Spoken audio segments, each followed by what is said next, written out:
গেলে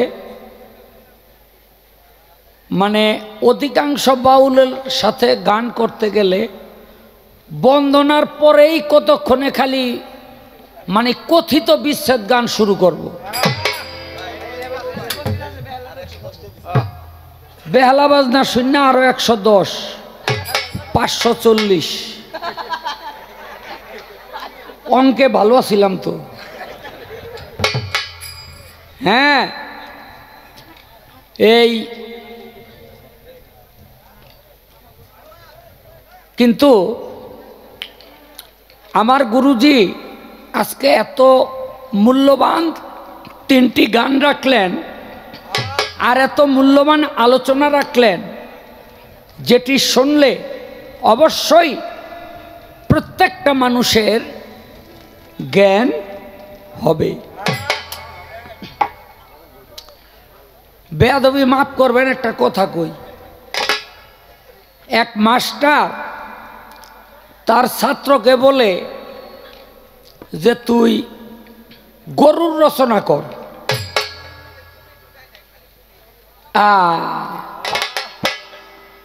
তাই গরুর রচনা লেখছে। গরুর 4টা পাও, 2টা চোখ, 1টা লেজ। গরু একটা গৃহপালিত পশু। গরু আমগো দুধ দেয়, গরু আমগো মাংস দেয়, গরুর গোবরও কামে লাগে, কি আছে না? কিন্তু রাখাল ভাইদেরকে বলি, গরু লইয়া কখনো নদীর পার যাবেন না। নদীর মধ্যে একটা জন্তু আছে, নাম হইল কুমির, ফাঁক পাইলে টাইনে লয়ে যাবে। তো মাস্টারে কয়, কিরে তোরে দিলাম গরুর রচনা করতে, তুই কুমির লয়ে লিখেন। এই তুই বাড়ির রচনা কর। মানে জিদ দে, মনে মনে কয় এহেনে ও কেমনে কুমির ঢুকায় আমি দেখুম। হ্যাঁ, কয়েকটা ঘর মিলে একটা বাড়ি হয়। রান্ধনঘর থাকে, পায়খানা করার জায়গা থাকে, ওই কল থাকে, একটা পরিবার বসবাস করে। তবে বাড়িওয়ালা ভাইদেরকে বলি, বাড়ি যেখানেই করেন কোনো সমস্যা নাই, কখনো নদীর পার করবেন না। কারণ নদীর পার বাড়ি করবেন, নদীতে একটা জন্তু আছে, নাম হইল কুমির, ফাঁক পালে টাইনা লয়ে যাবো রাইতে। মাস্টারে আরো খেপছে, এই তুই পলাশির যুদ্ধ লইয়া রচনা কর। আর তো মনে করেন মাস্টারে মনে মনে কয়, ও এই জায়গায় কেমনে কুমির আনে এটা দেখুন। কারণ আশেপাশে কোনো নদী নাই, পলাশির মাঠে আশেপাশে কোনো নদী নাই। হ্যাঁ, 1757 সনে লর্ড ক্লাইভের বিরুদ্ধে নবাব সিরাজউদ্দৌলা যুদ্ধ করছিল। সেই যুদ্ধের মধ্যে নবাব সিরাজউদ্দৌলার সৈনিক ছিল 3000 আর লর্ড ক্লাইভেরা ছিল, এই নবাব সিরাজউদ্দৌলারা ছিল 53,000 সৈন্য, লর্ড ক্লাইভেরা ছিল মাত্র 3000 সৈন্য।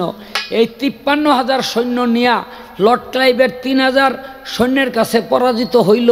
কারণ যুদ্ধের দায়িত্ব দিয়েছিল মীর জাফর আলী খানকে, আর মীর জাফর আলী খানকে যুদ্ধের দায়িত্ব দেওয়া মানেই খাল কেটে কুমির আনা। মাস্টারে কই, তুই এহেন কুমির ঢুকাই দিছ। বেয়াদবি মাফ করবেন, কিছু কিছু বয়াতি আছে বন্দনার পর বিচ্ছেদ শুরু করে দেয়। কারণ তাইলে আর তাকে তত্ত্ব কথা বলতে হয় না, কারণ তত্ত্ব জানা না থাকলে কইব কি। এই যে দেখেন, এইবার একটা নতুন তত্ত্ব বাইর করছি আমি। আচ্ছা আপনারা কোন তো, পীরে খেলাফত না দিলে কোনোদিন বায়াত করতে পারে? পারে? পীরে খেলাফত না দিলে বায়াত করতে পারে না। আচ্ছা যে বায়াত হয় না তারে কোনোদিন খেলাফত দেয়? তারে কোনোদিন খেলাফত দেয় না। আচ্ছা এবার আসেন, খুব খেয়াল করে শুনবেন, একেবারে অঙ্কের মতো বুঝতে হবে। 40 বছর 8 মাস 6 দিন বয়সে নবী নবুয়তি লাভ করলেন। নবুয়তি লাভ করার পর সর্বপ্রথম বায়াত করলেন বিবি খাদিজারে। কারে? বিবি 2 নম্বরে হযরত আলী করিমাল্লাহু ওয়াজহু, নারীদের মধ্যে খাদিজা আর পুরুষের মধ্যে হযরত আলী করিমাল্লাহু ওয়াজহু। তখন এই হযরত আলীর বয়স ছিল মাত্র 13 বছর।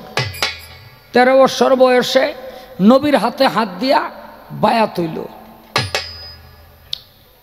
এই ঘটনা দুইটা, এই দুইটা বায়াতের ঘটনা, আরও বায়াত করছে, আমি ওগুলিতে যাব না, শুধু পয়েন্টটা আপনাদেরকে ধরাই দিতেছি। তো নবী 40 বছর 8 মাস বয়সে তাদেরকে বায়াত করল। নবী মেরাজে গেল কত বছর বয়সে? 50 বছর 2 মাস 27 দিন যখন বয়স হইল। 50 বছর 2 মাস 27 দিন নবী 7 আসমান পার হইয়া, সিদরাতুল মুনতাহা পার হইয়া, হেজাজে কিবরিয়া পার হইয়া, 36,000 পরম পর্দা ভেদ কইরা আল্লাহর আরশ মহল্লায় গিয়া উপস্থিত হইল। আমার আল্লাহ কয়, দোস্ত আমার দরবারে তো বেমুরিদা নাইতে,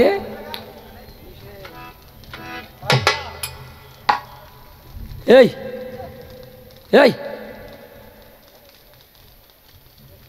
আল্লাহ কয়, দোস্ত আমার দরবারে কোনো বেমুরিদা নাইতে পারে না, আমার দরবারে আইতে হইলে আপনার মুরিদ হইয়া আইতে হইব। আমার নবী কয়, এখন আমি পীর পামু কই? আমি কই পীর পামু? আপনার দরবারে বেমুরিদা নাইতে পারে না। তো আমার আল্লাহ কয়, আপনি আগে আমার হাতে বায়াত হইবেন, পরে আমার দরবারে আইবেন, আপনি চক্ষু বন্ধ করে হাতটা বাড়াইয়া দেন। নবী হইল বায়াত। আচ্ছা, বায়াত হইল কয় বছর বয়সে? অঙ্কটা মনে আছে? 50 বছর 2 মাস 27 দিন বয়সে। আর নবী মুরিদ করলো প্রথম কয় বছর বয়সে? 40 বছর 8 মাস 6 দিন বয়সে। আগে করলো মুরিদ, পরে হইল বায়াত। এটা কেমন হইল আমার একটু বুঝাই দিবে। এখানে নবী করলো, এটা আমরা পারুমনি। কি কন? আমরা মুরিদ হওয়ার আগে, যেমন আমি বায়াত হইছি আজমির শরীফ খাজা বাবার বংশধর সৈয়দ নিসার চিশতি। আমার বাবাজান একেবারে খাজা বাবার খাস বংশধর, 2500 খাদেম, তার মধ্যে 8 জন খাদেম আছে যাগো দেখলে এই বাকি 2500 খাদেম থরথর করে কাঁপতে থাকে। কেন? তারা হইল খাদেমের ঘরে খাদেম হইছে, আর এরা হইল এই 8 জন হইল খাজা বাবার খাস বংশধর, এই জন্য তাদের মর্তবা ইজ্জত অনেক বেশি। তো আমার কাছে যদি কেউ বায়াত হওয়ার জন্য আসে, আমি একটা কথাই বলি, বাবা আমি এখনো খেলাফত প্রাপ্ত হই নাই, আমি খেলাফত না পাইলে কখনো বায়াত করা যায় না, আমি বলে দেই। তো যেখানে খেলাফত না পাইলেই বায়াত করতে পারে না, আর খেলাফত তো পায় মুরিদ হওয়ার পরে। খেলাফত কখনো চাইয়া নেওয়া যায় না, খেলাফত কখনো চেয়ে নেওয়া যায় না। 5টা জিনিস পীরের কাছে থাইকা কখনো ভক্ত চাইতে পারে না। তো যেখানে খেলাফত না পাইলেই মুরিদ করতে পারে না, সেখানে মুরিদ হওয়ার আগেই মুরিদ করলো, এটা কিভাবে? হ্যাঁ, যারা বোঝে এরা কিন্তু ঠিকই বুঝতেছে। আমার গুরু আমার দিকে চাইছে ঠিকই, একটু বেজার হইয়া। আপনি বেজার হইয়া আমার দিকে চাইেন না, কারণ আমার কলজা পানি থাকে না। কারণ কি জানেন? আজকে কিন্তু আমার যে মুর্শিদ সৈয়দ নিসার চিশতি, আমি তার রূপেই আজকে আমার এই গুরুরে দেখি। কি করেন আপনারা? এই আমানত শাহর নাম শুনছেন? এই চট্টগ্রামের আমানত শাহ একটা মসজিদে ইমামতি করত, মস্ত বড় আল্লাহর ওলি। তো মসজিদের বারান্দার মধ্যে বয়া বয়া ভক্তবৃন্দ লইয়া ধর্মীয় আলোচনা করতেছে, সবক দিতেছে, বেশি না 8-9 জন। তো ওই মসজিদের বারান্দার পাশে একটু খালি জায়গা, বাবা আমানত শাহর মধ্যে লাগাইছে লাউ গাছ। একটা লাউ ওই ধরছে, এত সুন্দর আদিনের লাউ। এক চোর হইল ওই রাস্তা দিয়া যায়, লাউ দেখা গেছে পছন্দ হইয়া, এই লাউটা তাড়াতাড়ি ছিড়াই বগল তলায় লইয়া চোরে যে দৌড়। তো আমানত শাহ বাবার চোখ পড়ছে ওই চোরের দিকে যে লাউ বগল তলায় লইয়া জায়গা। তো আমানত শাহ বাবায় ওই কথার মধ্যেই চিৎকার দিয়ে উঠছে, বগল তলায় আমার লাউ, আমার লাউ, আমার লাউ। তো এক ভক্ত আসছিল, নাম হইল তার দায়েম। দায়েম শাহ কয়, বাবা আপনার লাউ এই লন। মানে দায়েম শাহর বগল তলার থাইকা একটা লাউ বাইর করিয়া আমানত শাহ বাবার দিয়া কয়, এই লন আপনার লাউ। আমানত শাহ বাবা কয়, বাবা রে বাবা, আমি কই আমার জাংলার মধ্যে লাউ হেডার কথা, আর তুই বগল তলাতে লাউ বাইর করে হালাস। এত বড় জালালি, তোর মতো জালালি ভক্ত আমার দরবারে দরকার নাই, বাইর। ওই যে দেখ আমার চোরে লাউ লইয়া যায় বগল তলায় কইরা। পীরে যদি বাইর কইরা দেয় আর যাওয়ার কোনো জায়গা আছে? দায়েম শাহ কয়, বাইর কইরা দিছে, এই পীর আমি তালাক দিলাম, আর এই পীরের কাছে যামু না। বাবা রে, আশেপাশে চট্টগ্রামের মধ্যে অনেক পীরের দরবার, ওই বৎসরহানি ঘুরছে। পীরের দরবারে দরবারে গিয়া কয়, আমারে মুরিদ করেন। দেখেন যে বগল তলার তেলাও বাইর করে হালায়, তারও আবার মুরিদের পীরের দরকার হয়, কারণ তারা তো মজ্জুব না, তারা হইল সালেক। যেহেতু পীর তার দপ্তরে থেকে নাম কাটিয়া দিছে, এখন তো তার পীর দরকার। এই জন্য জালালউদ্দিন রুমি বলছেন, যার পীর নাই তার শির নাই, যার পীর নাই তার পীর হলো শয়তান। এখন যেই পীরের কাছেই যায় সেই পীরেই খেদাই দেয়, এই তোর আমানত শাহ খেদাই দিছে, তোর জায়গা আমগো দরবারে নাই। 1 বছর ঘুরছে, কোনো পীরের দরবারে মুরিদ হইতে আর পারে নাই। 1 বছর পর ঘুরে গেলে আবার আইছে, বাবা আপনি আমারে মাফ কইরা দিয়া আমারে কবুল করেন, গ্রহণ করেন। আমানত শাহ কয়, ব্যাক কল, তুই যদি আগে মাফ চাতি তাহলে তুই মাফ কইরা দিতাম। তো 1 বছর দরবারে দরবারে ঘুরলি কেন? তবে হ্যাঁ, এখন আর তোর এইভাবে মাফ হবে না, তোরে আমি মাফ করতে পারি। এই যে নদী কর্ণফুলী, এই নদীর মধ্যে একটা ডুব দিবি, ডুব দিয়া যেখানে উঠবি ওই জায়গায় বসবি, ওই জায়গা থেকে জীবনে কোনোদিন লড়তে পারবি না। তুই রাজি? কয় হ। তাও যেন আপনার মাপ আমি পাই। দিছে একটা ডুব দিয়ে উঠছে, উইঠা দেখে এই যে বর্তমান ঢাকা শহর আজিমপুর কবরস্থান আসেনি, এই আজিমপুর কবরস্থানের পাশ দিয়া তখন একটা খাল ছিল, 250 না 300 খাল এই ঢাকার টাউনে ছিল। সব আমরা দখল করিয়া ভরিয়া বাড়িঘর বানায় এলাইছি, হ্যাঁ বানায় এলাইছি। তো ওই জায়গার মধ্যে যখন উঠছে, উঠটা দেখে এই আজিমপুর গাছতলা, ওই জায়গার মধ্যেই বইল। আজও আজিমপুর কবরস্থানে এই দায়েম শাহ বাবার মাজার রয়ে গেছে। আপনারা যদি কখনো আজিমপুর কবরস্থানে জিয়ারত করার জন্য যান, দেখবেন একটাই মাত্র মাজার, সেটা হলো বাবা দায়েম শাহ। সব কবর চাইলা সমান করে হালায়, কিন্তু ওইটার মধ্যে হাত দেওয়ার ক্ষমতা পৃথিবীর কারো নাই। অলিয়া উলিয়ার মাজারে হাত দেওয়ার ক্ষমতা কারো আছে? নাই। আমার দয়ালের কাছে প্রার্থনা, আপনি বাঁকা চোখে চাইয়েন না।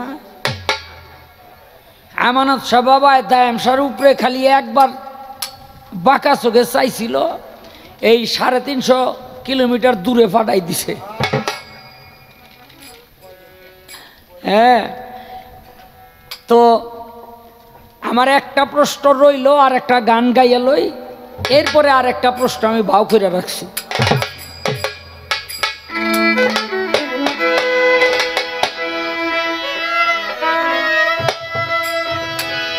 ওরে আমি কোথায় ছিলাম, কোথায় আইলাম, আবার যেন কোথায় যাই। ও কোথায় ছিলাম, কোথায় আইলাম, আবার যেন কোথায় যাই। কোথায় ছিলাম, কোথায় আইলাম, আবার যেন কোথায় যাই। গুরু আমি দেশের খবর জানতে চাই। গুরু গো, গুরু আমি দেশের খবর জানতে চাই। ও কোথায় ছিলাম, কোথায় আইলাম, আবার যেন কোথায় যাই। কোথায় ছিলাম, কোথায় আইলাম, আবার যেন কোথায় যাই। গুরু আমি দেশের খবর জানতে চাই। হায় গো, গুরু আমি দেশের খবর জানতে চাই। ছিলাম যখন নিরাকার, না ছিল মোর আকার সাকার। করেছিলাম কি বায়াহার, কি খেয়ে জীবন বাঁচাই। করেছিলাম কি বাহার, কি খেয়ে জীবন বাঁচাই। করেছিলাম কি বাহার, কি খেয়ে জীবন বাঁচাই। গুরু গো, ছিলাম যখন নিরাকার, না ছিল মোর আকার সাকার। করেছিলাম কি বায়াহার, কি খেয়ে জীবন বাঁচাই। এই সংসারে আকার নাই যা,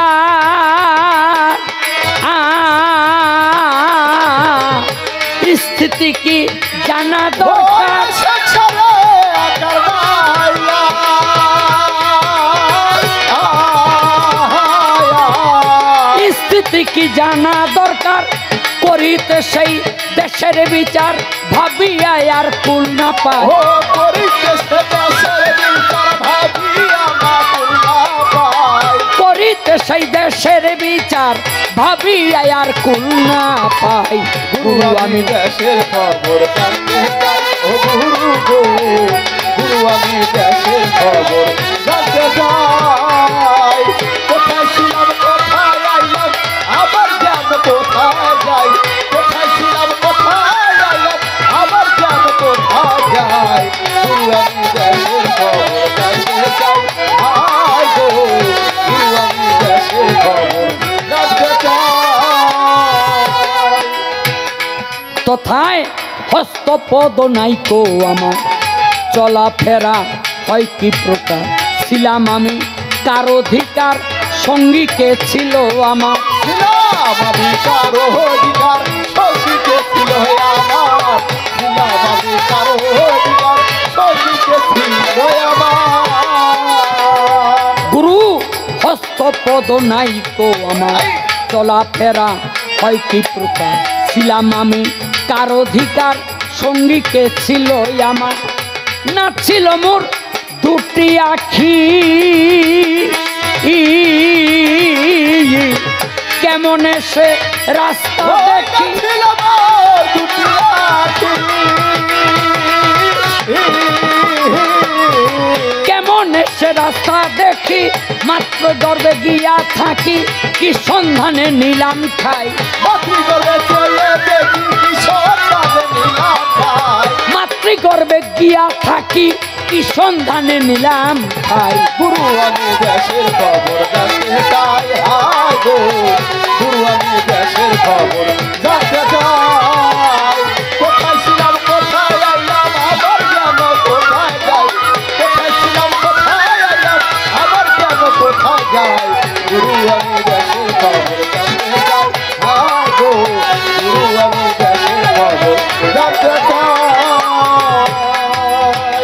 গুরু মা জননীর ইঞ্জিন ঘরে, কেউ উঠাইয়ে দিল নূর। নিরাকারে আকার করে জীব দেহ করলেন তৈয়ার। নিরাকারে আকার করে জীব দেহ করলেন তৈয়ার। নিরাকারে আকার করে জীব দেহ করলেন তৈয়ার। মা জননীর ইঞ্জিন ঘরে কে উঠাইয়া দিল মোর নিরাকারে আকার করে জীব দেহ করলেন তৈয়া করেছে কি কারিগরি কোথায় আছে সেই মিস্ত্রি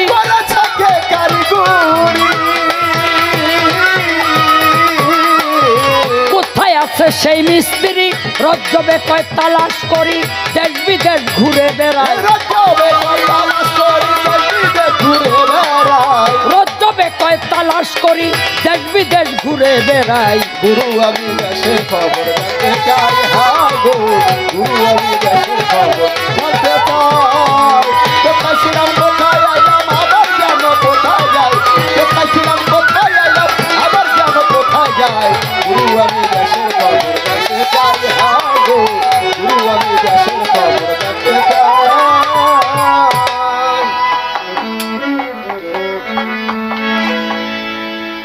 আগুন লাগিল আগুন নিভাই কেমন করে আগুন লাগিল আগুন ভাই কেমন করে আগুন লাগিল আগুন নিভাই কেমন করে অমর আল্লাহ রে প্রেম জ্বালা কি জ্বালায় অন্তরে অমর আল্লাহ রে আই প্রেম জ্বালা কি জ্বালায় অন্তরে ওমর আল্লাহ রে আগুন লাগিল আগুন ভাই কেমন করে আগুন লাগিল আগুন ভাই কেমন করে ওমর আল্লাহ রে প্রেম জ্বালা কি জ্বালায় অন্তরে ওমর আল্লাহ রে প্রেম জ্বালা কি জ্বালায় অন্তরে ওমর আল্লাহ রে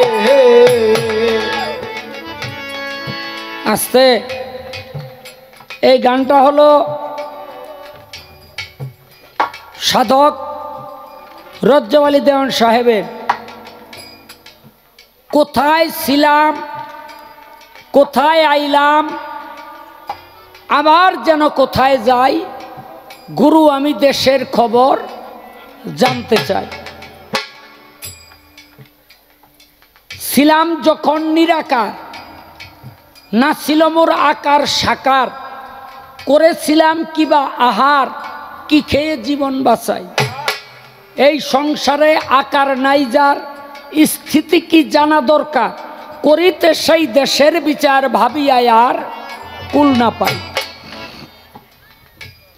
তথায় হস্তপদ নাইকো আমার চলাফেরা হয় কি প্রকার ছিলাম আমি কার অধিকার সঙ্গীকে ছিল আমার না ছিল মোর দুটি আখি কেমন সেই রাস্তা দেখি মাতৃগর্ভে গিয়া থাকি আমি কি সন্ধানে নিলাম ঠাই গুরু আমি দেশের খবর জানতে চাই মা জননীর ইঞ্জিন ঘরে কে উঠাইয়া দিল মোরে নিরাকারে আকার করে জীব দেহ করলেন তৈয়ার করেছে কি কারিগরি কি চমৎকার কোথায় আছে সেই মিস্ত্রি রজ্জবে কয় তালাশ করি দেশ বিদেশ ঘুরে বেড়াই গুরু আমি দেশের খবর জানতে চাই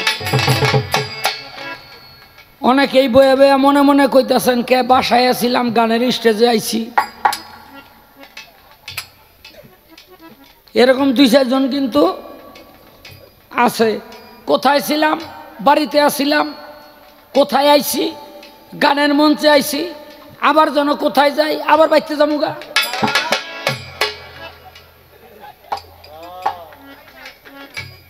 সাধক রজ্জওয়ালি দেওয়ান কি এই কথা কইছে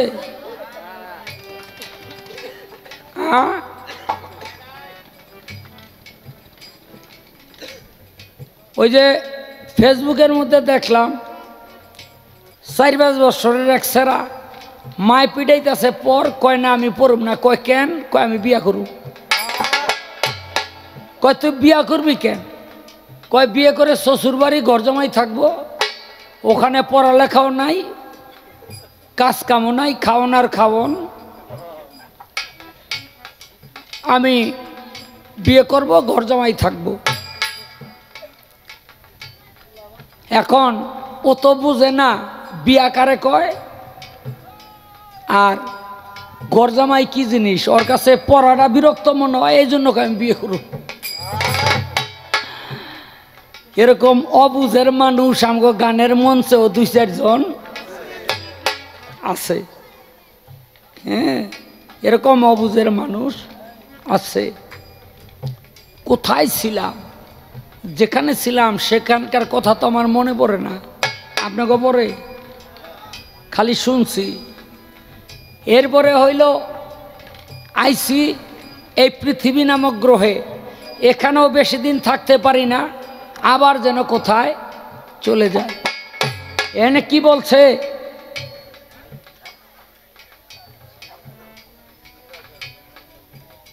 ছিলাম যখন নিরাকার, না ছিল মোরাকার সাকার, করেছিলাম কি বা আহার, কি খেয়ে জীবন বাঁচাই। বাবারে, রক্ত মৈথুন করে হয় বীজ, সেই বীজের মধ্যে উৎপন্ন হয় কীট, সেই কীট থেকে হয় একটা শাহ আলম সরকারের সৃষ্টি। মনে রাখবেন, একটা শাহ আলম সরকারের সৃষ্টি হয়, একজন মানুষের সৃষ্টি হয় সেই বীজ থেকে। বীজ কোথা থেকে আসে? রক্ত থেকে। এখন রক্ত কোথা থেকে আসে? এই যে ভালো ভালো খাবার খাইলে সেই রক্ত বেশি বেশি হয়। ও ভাই, একজন ডাক্তারকে আমি 1000 মন মানুষের রক্ত দিব, যদি তার থেকে এক ফোঁটা বীজ থেকে একটি মানুষের কীট সৃষ্টি করে দিতে পারে, আমি জীবনে কোনোদিন গান করব না। তাহলে বোঝা গেল যে রক্তের ভিতরে বীজ থাকে না, আর বীজের ভিতরেও কীট থাকে না। যদি রক্তেই বীজ থাকতো আর বীজেই যদি কীট থাকতো, তাহলে সেই রক্তকে মৈথুন করে ডাক্তারের সেখান থেকে মানুষের সৃষ্টি করতে পারত, কিন্তু পারে না। আমি আবার এগুলো জানি কেন জানেন? আপনাদের দোয়ার বরকতে আমার বড় ছেলেটা হলো ডাক্তারি পাশ করে এইবার বাইর হইছে। তো ও একদিন আলোচনা করলো যে আব্বু, রক্তের মধ্যে রক্ত মৈথুন করলে কিন্তু বীজ উৎপন্ন হয় না। দেখেন, রক্তের মধ্যে যা নাই তা থেকে উৎপন্ন হয় এই মানুষ। যদি বলেন যে আমরা তো রক্ত থেকে আসছি, আমি বলবো ভুল। যদি রক্ত থেকেই মানুষ হইতো, তাহলে ডাক্তাররা সেই মানুষ সৃষ্টি করতে পারতো। তাহলে আমি রক্তের মধ্যে ছিলাম না, আমি ছিলাম কোথায়, এইটাই আমি জানতে চাই।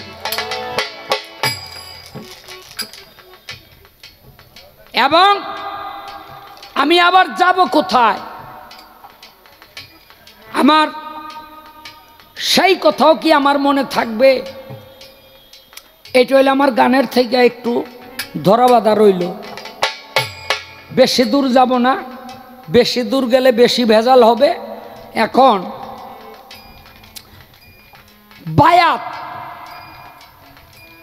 এটা খেয়ালের হাত দিয়া বায়াত হইতে পারে বলছে না? আমার গুরুজি যে বলছে, আপনাকে মনে আছে?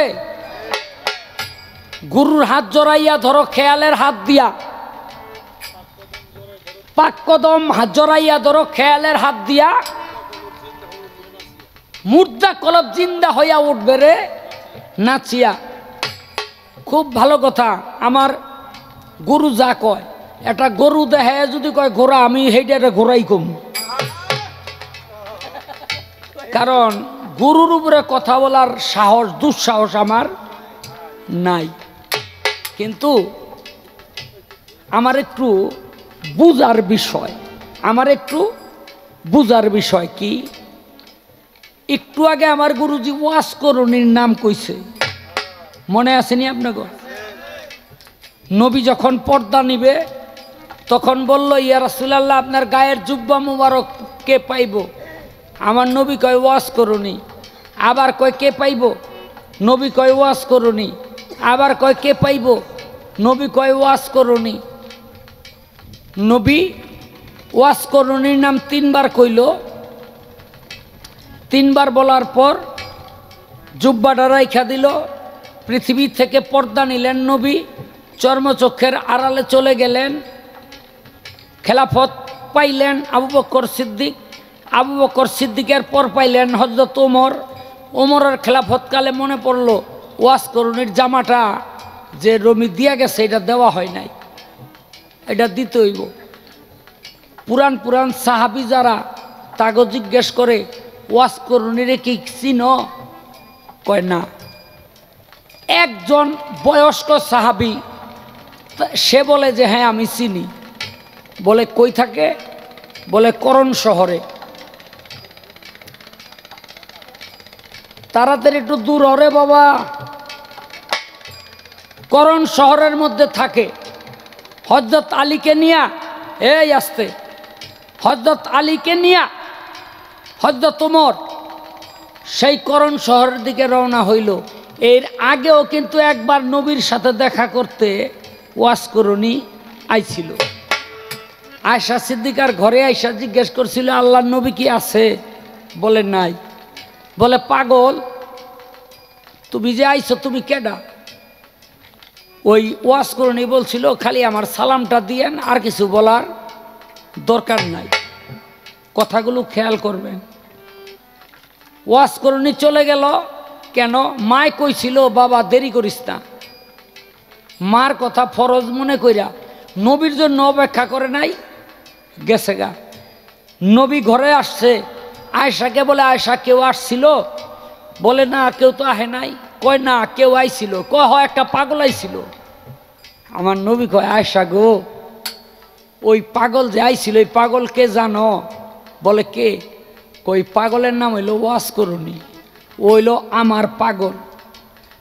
আয়েশা সিদ্দিকা কয় ইয়া রাসূলুল্লাহ আপনি বুঝলেন কেমনে? আমার নবী কয় আয়েশা ওয়াজ করুনির গায়ের ঘেরানে পুরা ঘরটা মোহিত হয়ে আছে। আচ্ছা, যে আয়েশা অনেক আগে চলে গেছে তার গায়ের ঘেরান দেখা আল্লাহর রসুল বুঝতে পারে, তার কি খেয়ালের হাত ছিল না? কথা কর না কে? ছিল না? তারও খেয়ালের হাত ছিল। নাইলে জুব্বা পায় কেমনে? নবী কয় কেমনে? ওমর আর হযরত আলী ওই করণ শহরে গিয়া ওয়াজ করুনিরে কয় আপনি কি ওয়াজ করুনি? ওয়াজ করুনি কয় কে? তুমি তো ওমর। বলে আপনি আমারে চিনেন কেমনে? বলে রুহানিতে যখন আমরা আল্লাহর হুকুমে দাঁড়াইছিলাম তুমি আমার বাম পাশে দাঁড়ানো ছিল ওমর, সেদিন থেকে আমি তোমারে চিনি। ওমর কয় এই জন্যই নবী জামাটা দিয়া গেছে। ওয়াজ করুনি বলে যে আল্লাহর নবী আপনার একটা জামা দিছে, তো জামাটা ওই যে উম্মতের গুনাহ মাফ করাইয়া নিল। নেওয়ার পর ওয়াজ করুনি বলে হযরত আলী করে বলল জহু আপনি তো পাঞ্জাতনের একতন, তো আমার মনে বড় আশা ছিল নবীর হাতে হাত দিয়া বায়াত হমু, পারি নাই, তো আপনি কি আমারে বায়াত করবেন? হযরত আলী কয় করুন। হযরত আলীর হাতে হাত দিয়া বায়াত হয়ে গেল। এখন হইল আমার কথা, হযরত ওয়াজ করুনির চেয়ে খেয়ালের হাত নবীর প্রতি এই পৃথিবীতে আর কি কারো বড় থাকতে পারে? কথা কন না কে? পারে?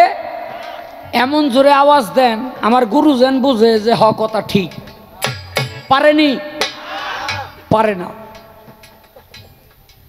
আচ্ছা, সে যার খেয়ালের হাত এত বড়, তো তার তো খেয়ালের হাত দিয়া মুড়ি হয়ে যাওয়ার কথা, তাহলে আবার হযরত আলী কলিমুল্লাহ ওজহুর কাছে মুড়ি দেওয়ার দরকারটা কি? আমার কথাটা বুঝছেন? তাইলে যার খেয়ালের হাত এত লম্বা সে হযরত আলীর হাতে হাত দিয়ে আবার বায়াত হইল কেন? এটা গান ঠিক? যদি গান ঠিক থাকে তাইলে ওয়াজ করুনি বায়াত হইল কেন? আর বায়াত ঠিক থাকলে এই গান বাদ দিয়া গাইতে হইব।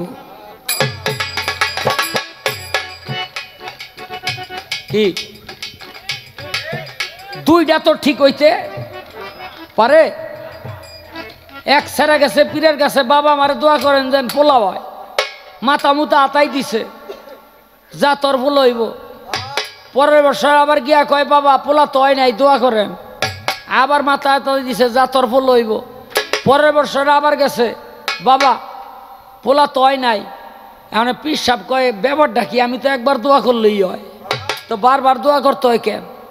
ডাক্কা কয় কিরে তুই বিয়া করছ? কয় না বাবা।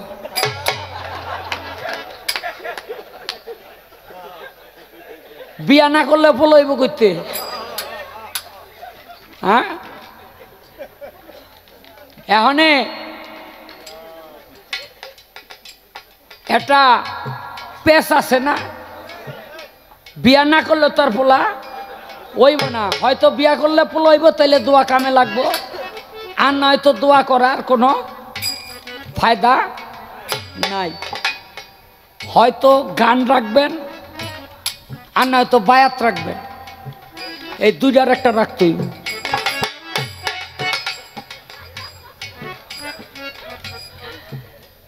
রাখ, এটা তো করলাম। ওই বিরিয়ানির লগে যে সালাদ দেয়, এটা হলো সালাদ। আসল প্রশ্ন রয়ে গেছে না, নবী যে বায়াত করলো, হাদিস পড়তে পড়তে পাইলাম একটার নাম হইল বায়াতে আকাবা, একটার নাম হইল বায়াতে রেদওয়ান, আর একটার নাম হইল বায়াতে গাদিরে খুম।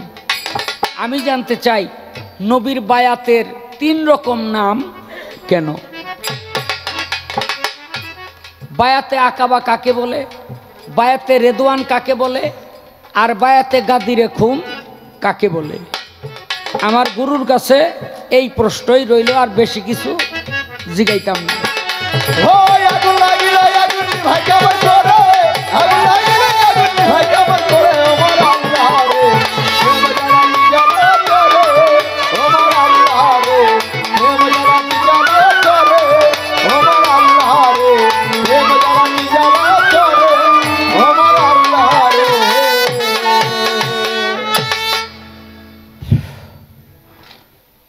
তো একটি গান আমার মনে চাইতেছে, দেখেন পৃথিবীতে যে যত বড় আল্লাহর ওলি হোক, এই যে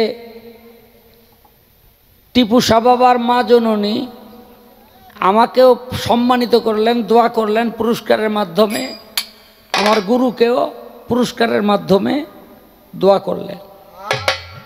তো এই পৃথিবীতে মা বাবাকে অবহেলা করে কেউ কখনো আল্লাহর ওলিও হইতে পারে না। তো আমি সেই দাদিমা যখন আমাদের দুইজনকে সম্মানিত করছেন, সেই মায়ের উপরে আমি একটা গান রাখি, কি গান আপনারা? আর আমার এই গানটা তারা বুঝবেন ভালো যাদের জীবনে মাকে হারাইছেন, নিজের হাতে মাকে কবরস্থ করছেন, নিজের হাতে মাটি দিছেন। মানুষ মাটি দিলে কি বলে? মিনহা খালাকনাকুম ওয়া ফিহা নুইদুকুম ওয়া মিনহা নুকরিজুকুম তারাতান উকরা। এই মাটি হতে তোমাকে সৃষ্টি করা হয়েছিল, এই মাটিতেই তোমাকে রেখে গেলাম, এই মাটি থেকেই একদিন তোমাকে পুনরায় উত্থিত করা হবে। এই এই 3টি কথা বলে 3 মুঠ মাটি কবরের মধ্যে দেয়। আর যেই সমস্ত সন্তানেরা মায়ের কবরে 3 মুঠ মাটি দিচ্ছে, এই ব্যথা একমাত্র তারাই জানে যে এই ব্যথা গভীরতা কত।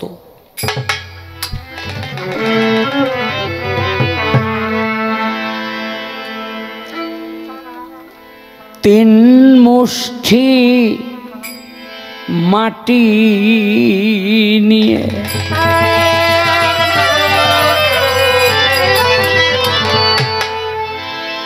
মাগো তোমা বুকে দিয়ে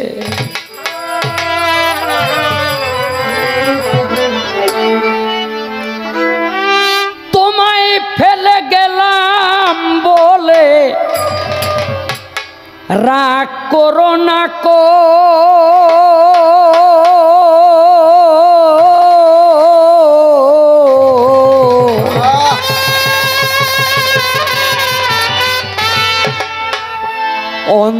অন্ধকার কবরে মাগো তুমি ভালো থেকো, অন্ধকার কবরে মাগো তুমি ভালো থেকো, অন্ধকার কবরে মাগো তুমি ভালো থেকো, অন্ধকার কবরে মাগো তুমি ভালো থেকো, অন্ধকার কবরে মাগো তুমি ভালো থেকো।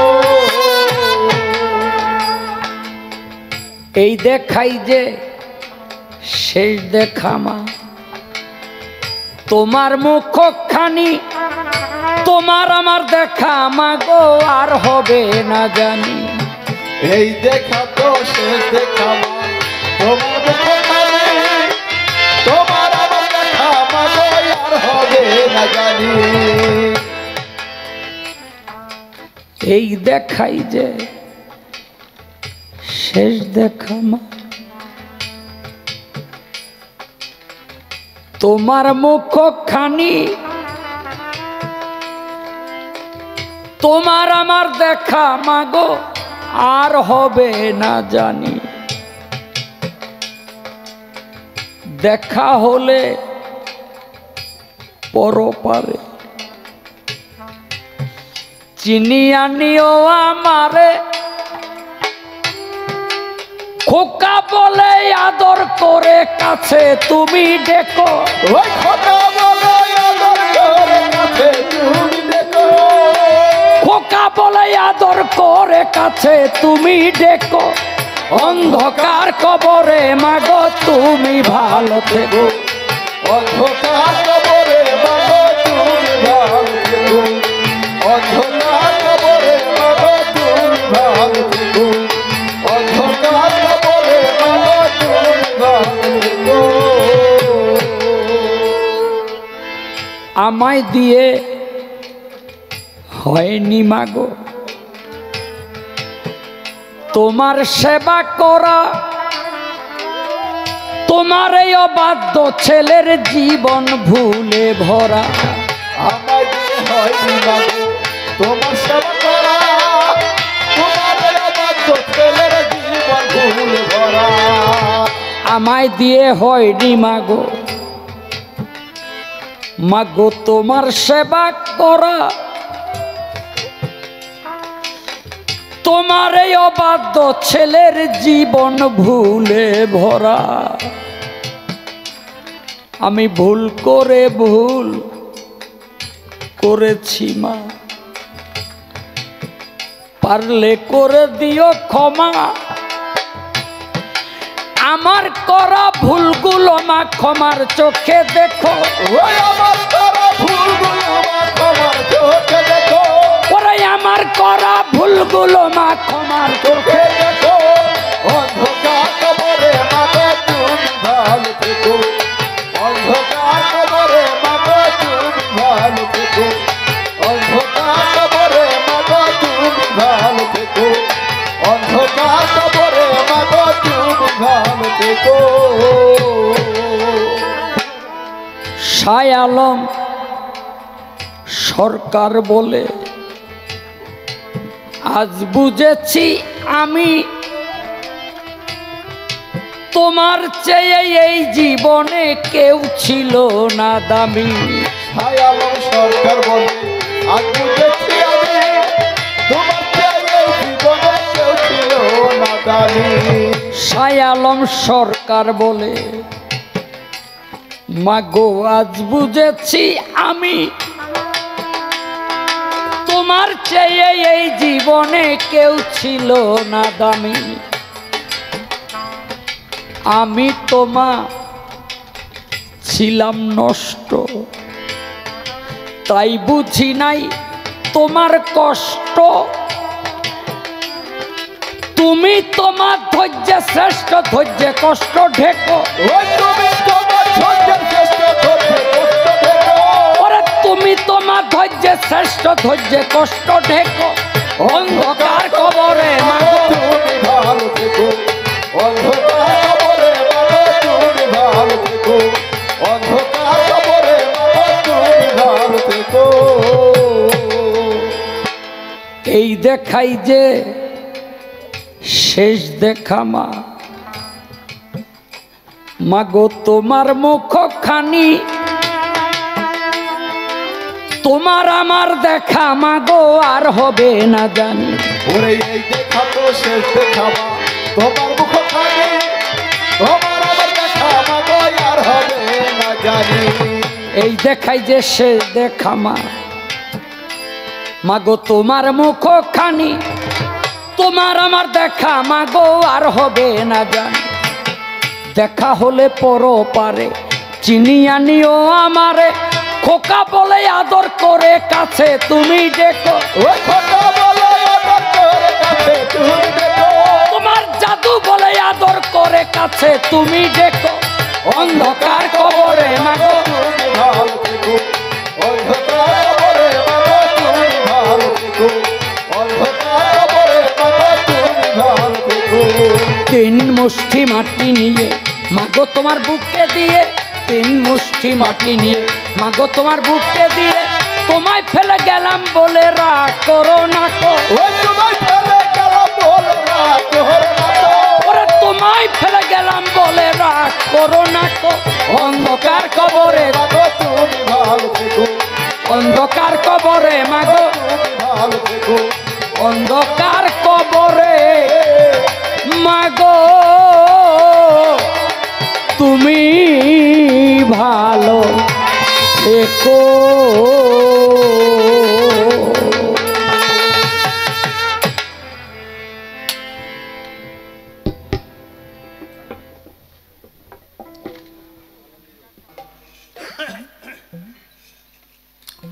তত্ত্বে তথ্যে ভরা আমার আজকের ভক্ত শালম সরকার, তারই গান মধুর বচন আমরা শুনলাম। গানের মাধ্যমে কিছু প্রশ্ন সাধক রজ্জব আলী দেওয়ান সাহেবের লেখা, এটা গান দিয়েই জবাব হবে, কিন্তু তার ভেজাল বাজিয়ে দিছে অন্য অন্য জায়গার মধ্যে। আমার নবী করিম সাল্লাল্লাহু আলাইহি সাল্লাম 50 বছর বয়সে মেরাজে যায়, সেখানে যে হইল মাত্র মুরিদ হয়, কিন্তু 40 বছর বয়সে তিনি নবুয়ত পায়। নবুয়ত পায় এই মুরিদ করে কারে? খাদিজাতুল কুবরা এবং হযরত মাওলা আলী করিমুল্লাহ রাদিয়াল্লাহু আনহু, হযরত আলীকে মুরিদ করলো 40 বছরে। আমার নবী তো মুরিদ হয়ই নেই নিজেই, খেলাফত না পাইলে মুরিদ করা যায় না, তার মধ্যে আমার নবী মুরিদই হয় নাই। আহা, এটা কি করে হলো? আমার বাজান তার গানের মধ্যে বলছে, বিজ্ঞানময় বিধাতা যিনি, আত্মারূপে আছেন তিনি, নবরূপে নিজেই নারায়ণ। পরে পাগল মন চিনলি না তোর গুরু কেমন? অনন্ত আদি বিধাতা, সে ভালো মন্দের নির্দেশ দাতা, সে তোর রসুল রূপে করছে আগমন। অনন্ত আদি বিধাতা মানে আল্লাহ, সে ভালো মন্দের নির্দেশ দাতা, সে কেবল রসুল রূপে করছে আগমন। রবুবিয়াত সঙ্গে লইয়া রেসালত প্রকাশ করিয়া মাসে খইয়া রাখছে দোস্তের মন। আল্লাহ যা চাইছে, আল্লাহর চাওয়াটা আমার নবী পূর্ণ করছে। যখন রেসালত প্রতিষ্ঠা হইল, জান্নাতের দ্বার খুইলা গেল, তখন আবার আশেক হইয়া নবী ভজে ওই চরণ। মানে আল্লাহ তুমি আমার গুনাহগার উম্মতের গুনাহগুলি ক্ষমা করে দাও, যত শাস্তি আমারে দাও, আমার উম্মতের কোনো গুনাহ কোনো শাস্তি দিও না, ক্ষমা করে দাও। তখন আমার নবী হয়ে গেছে আবার আশেক, তাই আশেক হইয়া ভজে ওই চরণ। যখন মাওলায়াতে জারি হইল, এই রেসালতরা বাতুনে গেল, হইল মানব গুরু আলীর আগমন। এই যে বেলায়েতের জামানা শুরু হলো। এখন ওই তিন ধারা প্রাপ্ত যারা এই দুনিয়াতে আল্লাহ, নবী এবং আলী, তারা তোর গুরু হইল তাদেরই একজন। তৌহিদের দ্বার খুলিয়া আমার বাজান রশিদ কয়, তুই দেখ না চাইয়া, এক আসনেই বসা রয় চারজন। এই তিন ধারা কি? একটা হলো মাওলায়াত, আর একটার নাম রবুবিয়াত, আর একটার নাম হলো রিসালাত। এই তিন ধারা যারা প্রাপ্ত হয়, তারা আল্লাহ হয়, নবী হয় এবং আলী হয়ে যায়। তৌহিদের দ্বার খুলিয়া রশিদ কয় তুই দেখ না, সে এক আসনে বসার হয় চারজন। চারজন কারা? আল্লাহ, নবী, আলী আর আমার পিবু সবাই, চারজনে মিলা হইলে একজন। তার যে মেরাজে যে মুরিদ হইতে হবে বিষয়টা এমন ছিল না। মানুষের প্রশ্ন জাগতো, আমরা মুরিদ হব, নবী কি মুরিদ হইছে? মানুষের এই প্রশ্ন যে থাকবে, সেই প্রশ্নের মীমাংসায় আমার নবী করিম সাল্লাল্লাহু আলাইহি ওয়াসাল্লাম বলছে, কারণ আল্লাহ যখন নিরাকার, যখন কোনো আকার নাই, তখন তার নাম হয় আল্লাহ। আর যখন এই আল্লাহ তাআলা আকার নেয়, তখন তার নাম হয় মুহাম্মদ, আহমদ, তখন হয়ে যায় নবী। তাই তার মুরিদ হয়ে খেলাফত আনতে হইব, বিষয়টা এরকম না। এটা আমাদেরকে একটা শিক্ষা দিছে যে মুরিদ হইতেই হবে। এই জন্য মেরাজে যে ঘটনাটা ঘটেছে, আমি একটা কথা বলি, হযরত বড় পীর আব্দুল কাদের জিলানী মায়ের গর্ভ থেকে 18 পারা কোরআন মুখস্থ করে দুনিয়া আসছে না? যে 18 পারা কোরআন মুখস্থ করে তারপরে দুনিয়া আসে, তারপরেও তার মুরিদ হইতে হয়। কেন মুরিদ হইতে হয়? তার মুরিদ না হইলেও চলতো, কিন্তু সে মুরিদ হয়ে বুঝাই দিছে গাদার দলেরা তোরাও মুরিদ হইস। আমি 18 পারা কোরআন মুখস্থ করে তারপরে দুনিয়া এসেছি, তারপরেও আমার মুরিদ হন লাগছে। বিশ্ববিখ্যাত মাওলানা জালালউদ্দিন রুমি রহমাতুল্লিল আলাই, এত বড় মাওলানা আর কিয়ামত পর্যন্ত হবে না, সেও অবশেষ শামসে তাবরেজের হাতে হাত দিয়া মুরিদ হইছে। মুরিদ হইতে হবে এই বিধানটা জারি রাখার জন্য, মানুষের চোখে আঙ্গুল দিয়া দেখায় দেওয়ার জন্য আমার নবী করিম সাল্লাল্লাহু আলাইহি ওয়াসাল্লাম সেদিন মুরিদ হয়েছিল। আমার নবী, নবী আল্লাহ, রাসূল আল্লাহ, হাবিব আল্লাহ। আর যারা তার না বুঝে তারা বলে মুহাম্মদ রাসূলুল্লাহ, লুল্লাহ। আর যারা বুঝে, যারা আশেক, যারা প্রেমিক, তারা বলে লা ইলাহা ইল্লাল্লাহ মুহাম্মাদুর রাসূলুল্লাহ সাল্লাল্লাহু আলাইহি সাল্লাম, রাসূলই আল্লাহ। ওই যে মুসা নবীর কাহিনী বলছে না, মুসা নবী বলে আল্লাহ তোমরা কয়জন? তোমরা কয়জন? কয় আমি একাই। কয় না, পাগলের বলে কোন আল্লাহ আছে? হে আল্লাহ, ও বিটিরে 3টা ফুলা দিছে, তুমি না করে দিছো আল্লাহ, তাহলে তোমার এক আল্লাহ না? আসলেও আল্লাহ এক আল্লাহ না। কুল হু আল্লাহ, কুল হু আল্লাহু আহাদ, আল্লাহুস সামাদ, লাম ইয়ালিদ ওয়া লাম ইউলাদ ওয়া লাম ইয়াকুল লাহু কুফুয়ান আহাদ। এখানে সামাদ আল্লাহ আছে, আহাদ আল্লাহ আছে, কুল হু আল্লাহ আছে। হ্যাঁ, অনেক আল্লাহ, এগুলা তার নাম এক এক সময় এক একটা কারণে হয়ে থাকে। দুনিয়াতে যারা আরেফ, তাদেরকে বলা হয় আরেফ আল্লাহ। দুনিয়াতে যারা ওলি পর্যায়ের হয়ে গেছে, তাদেরকে বলা হয় ওলি আল্লাহ। ওলি আল্লাহকে দেখা যায়, আর শুধু আল্লাহকে দেখা যায় না। নবী তিন প্রকারের বায়াত, একটা বায়াতে আকায়েবা, আর একটা বায়াতে রেদওয়ান, আর একটা বায়াতে গাদিরে খম। এই তিনটি হওয়ার কারণ কি? তিনটি ঘটনার কারণে। বায়াতে আকায়েবা, আমার নবীর হাতে যারা মুরিদ হয়, বায়াত হয়, ইসলাম ধর্ম গ্রহণ করে, একে বলা হয় বায়াতে আকায়েবা। আর যখন নাকি আমার নবী মদিনা থেকে আবার মক্কায় হজ করতে যাইয়া ওই হুদাইবিয়ার সন্ধি করে ফিরে আসছিল, ওই সময় হযরত ওসমান গনিকে পাঠাইছিল যে তুমি ধনাঢ্য, তাই তোমার সাথে অনেক এলাকার লোকেরা, তোমার একটা সম্মান আছে, তোমার ধন সম্পদ বেশি, এই কারণে তুমি সেখানে যাও, যাইয়া কাফেরদের সাথে তুমি একটা ফায়সালা করে আসো। আমরা কোনো যুদ্ধ করতে আসিনি, আমরা নিরস্ত্র হয়ে আসছি। মানে নবী যাবে হজে, আর তারা হলো অস্ত্রে শস্ত্রে সজ্জিত। আজকে আসলে মোহাম্মদ, ওর সাথে যারা আসবো কাউরে আমরা রক্ষা করব না।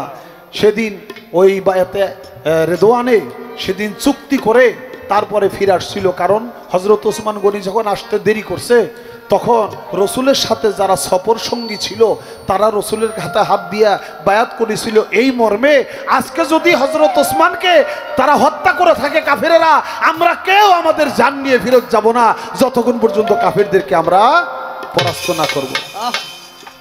সেদিন আবার নতুন করে বায়াত হয়েছিল। আমার নবী কইছে, এই যে আমি হাত দিলাম তোমাদের হাতের সাথে, আমার হাতের মধ্যে উসমানের হাতও রয়ে গেছে, চিন্তা করো না। ওটা বায়াতের জোয়ান।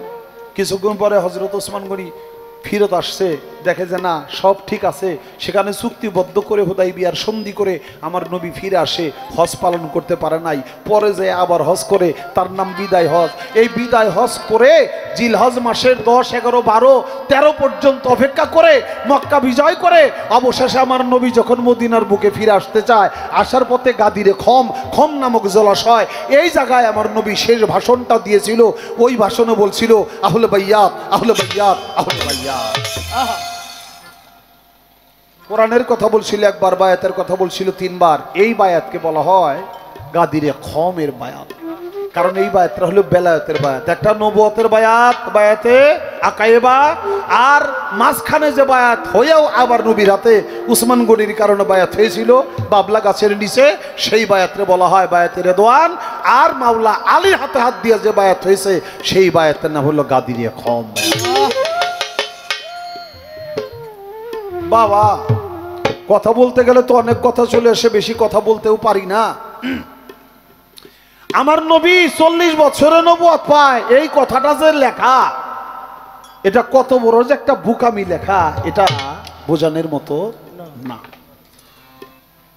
এই কথা যারা লিখছে তারা ওয়াহাবি মতবাদের লোক, তাই তারা লিখছে 40 বছর 2 মাসে 8 মাসে আমার নবী নবুয়ত পায়।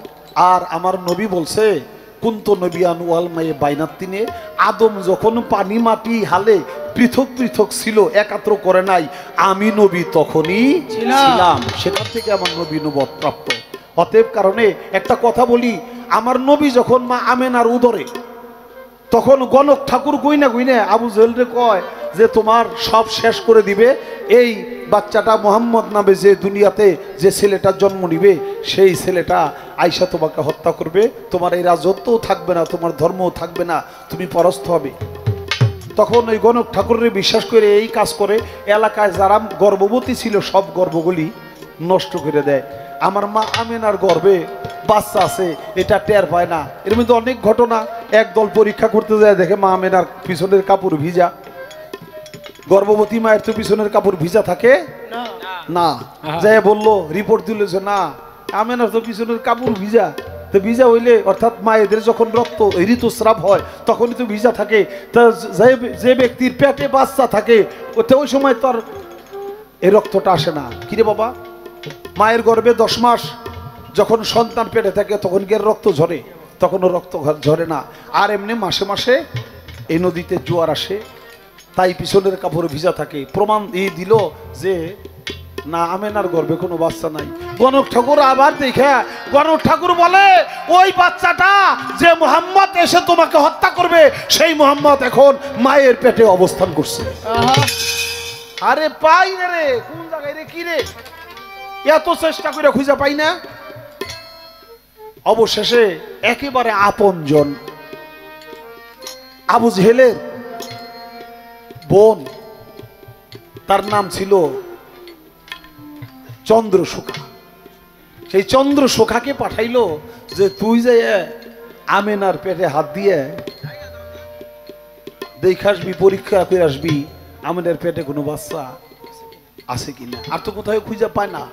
অবশেষে সে যাইয়া কাছাকাছি বইসে হঠাৎ করে মা আমেনার পেটে যখন হাত দিছে, কিলো হ্যাঁ হাত দিছে, কৌশলে হাত দিছে, হাতটাই না ছাড়াইবো, হাত আর ছুটে না।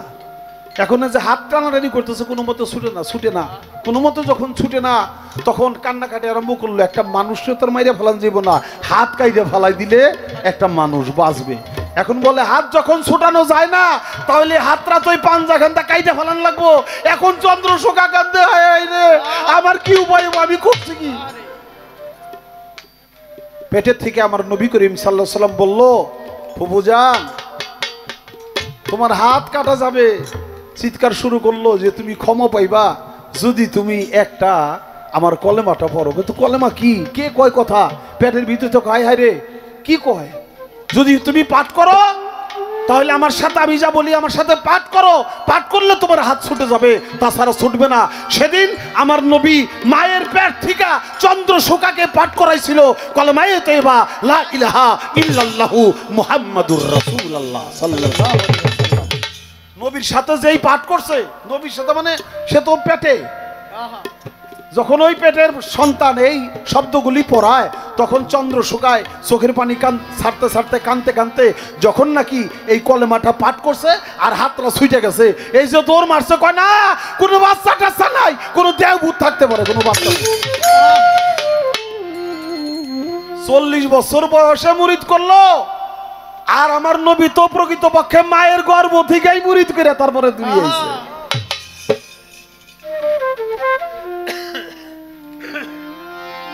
এইবার সেইখানে গুরু, আমি দেশের খবর জানতে চাই, কোথায় ছিলাম, কোথায় এলাম, আবার যেন কোথায় যাই, যেখানে ছিলা আবার এই দুনিয়াতে পৃথিবী নামক গ্রহে আসছো, আবার তোমাকে সেখানেই যাইতে হবে।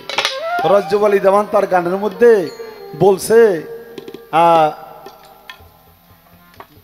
সাগর হতে আসে যেমন জোয়ারের জল, নদী নালা করে দেয় তল, ভাটার কালে সেই নদীর জল যথাকার জল আবার তথাই। আমরা প্রভুর কাছ থেকে আসছি, দুনিয়াতে বিচ্ছিন্ন হয়ে পড়েছি বিভিন্ন জায়গায়, ইবাদতের মাধ্যমে আমরা সেই প্রভুর সান্নিধ্যেই আবার আমাদের যাইতে হবে। তবে সেখানে আমার একটা গান আছে, সেইখানে সকলই ছিল, ছিল না মানবতার, সেইখানে সকলই ছিল, ছিল না মানবতার, সেইখানে সকলই ছিল, ছিল না মানবতার, নজরুলের ভেদ জানো পাষাণ মন আমার, মন আমার, নজরুলের ভেদ জানো পাষাণ মন আমার, সেইখানে সকলই ছিল, ছিল না মানবতার, সেইখানে সকলই ছিল, ছিল না মানবতার, মন আমার, মন আমার, নজরুলের ভেদ জানো পাষাণ মনরে, ওরে ভোলা মন, মন মন ভোলা মন, বাবাগঞ্জ হইতে জামাদাতে আসিয়াছ কিভাবেতে, গঞ্জ হইতে জামাদাতে আসিয়াছ কিভাবেতে, দুগ্ধ হইতে মাখন আসে তেমনি ছিল ব্যবহার, দুগ্ধ হইতে মাখন আসে তেমনি ছিল ব্যবহার, দুগ্ধ হইতে মাখন আসে তেমনি ছিল ব্যবহার, ছিল সেথায় অতি গোপন নৈবতন ঘুরিল যখন, ছিল সেথায় অতি গোপন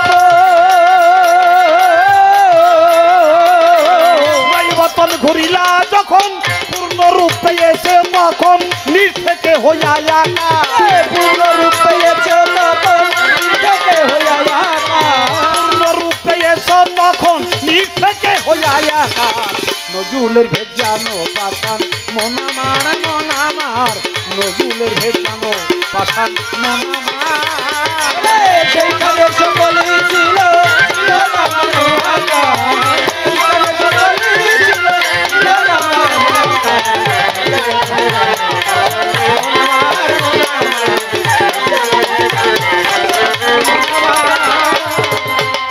মনরে, ওরে ভোলা মন, মন মন ভোলা মন, নাবাদাতে আলী পাকার সেইখানে লামের ব্যবহার, নাবাদাতে আলী পাকার সেইখানে লামের ব্যবহার, হায়ানাতে মনি আকার আলকাই হইছ পারাপার, হায়ানাতে মনি আকার আলকাই হইছ পারাপার, হায়ানাতে মনি আকার আলকাই হইছ পারাপার, মনরে মন মন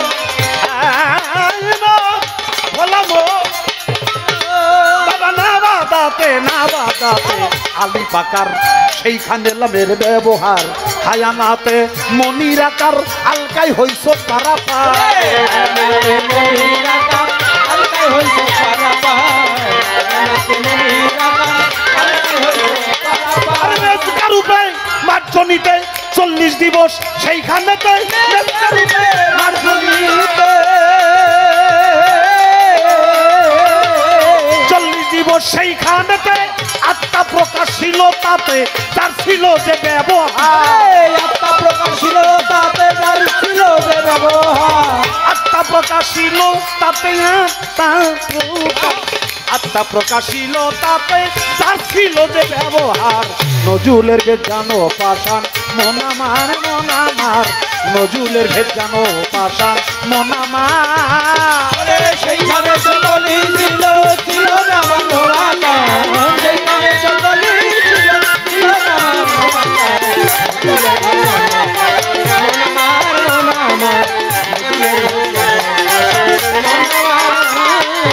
মনরে ওরে ভোলা মন মন মন ভোলা মন হযরত গৌহার বলে মনা মারো আসা যাওয়ার খবর জানো গৌহার শাহ কয় মনা মারো আসা যাওয়ার খবর জানো আকারে নিরাকার ধর সাই নিরাকারেই হয় আকার নিরাকারে হয় আকার নিরাকারে আকার ধরো মর্ম জেনে কর্ম করো নিরাকারে আকার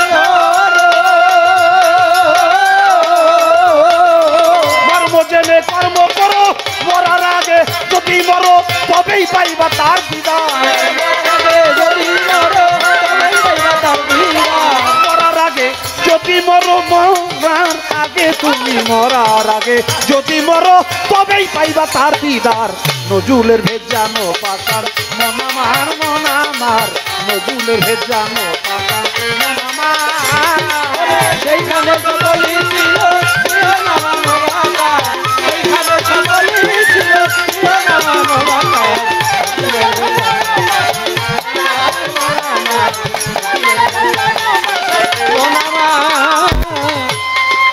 সেইখানে সকলেই ছিল শুধু ছিল না এই মানব আকার নজরুলের ভেদ জানো পাষাণ মন আমার তুমি ছিলে অরুজে আসছো নজরুলে কিভাবে আসছো যেমন গঞ্জ হইতে জামাদাতে আসিয়াছো কিভাবেতে দুগ্ধ হইতে মাখন আসে তেমনি ছিল তার ব্যবহার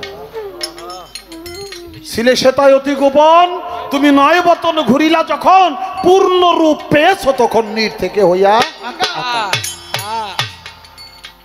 বাবা কবি নজরুল ইসলাম বলেছে প্রকৃতির সঙ্গে মানব জীবনের সাথে মিল রয়েছে অনেকটা কবিগুরু বলেছে শুধু তাই না রে আমি নিজেও একদিন প্রকৃতির ভিতরে ছিলাম বাবা এত বড় একটা বটবৃক্ষ এত বড় বট গাছের দানাটা একেবারে ছোট চোখে মালমি হইতে চায় না এই দানার ভিতরে যদি এই বটবৃক্ষ এত বড় বট গাছ না থাকতো তাহলে মাটি দেব না সাথে সাথে ওটা হইতো না আগে ছিল তার নাম ছিল নফি আর যখন নাকি রূপ পাইছে তখন তার নাম হইছে এজবা তাই গঞ্জ হইতে জামাতাতে গঞ্জমুখী জামাদাত নাবাদাত হায়ানাত মনি আলকা মেজগা তেফেল কামেল এই 9টা বতন ঘুরে তারপরে আমাকে এই রূপ নিয়ে আসতে হয়েছে তাই গঞ্জ হইতে জামাদাতে আসিয়াছো কিভাবেতে যেমন দুগ্ধ হইতে মাখন আসে তেমনি ছিল ব্যবহার ছিলে সেটাই অতি গোপন 9 বতন ঘুরিলা যখন পূর্ণ রূপ পেয়েছো তখন নীর থেকে হইয়া আকার ছিলে নাবাদাতে আলিবাকার সেইখানে লামের ব্যবহার হায়ানাতে ছিলে মনিয়াকার আলকাতে হইছো তুমি পারাপার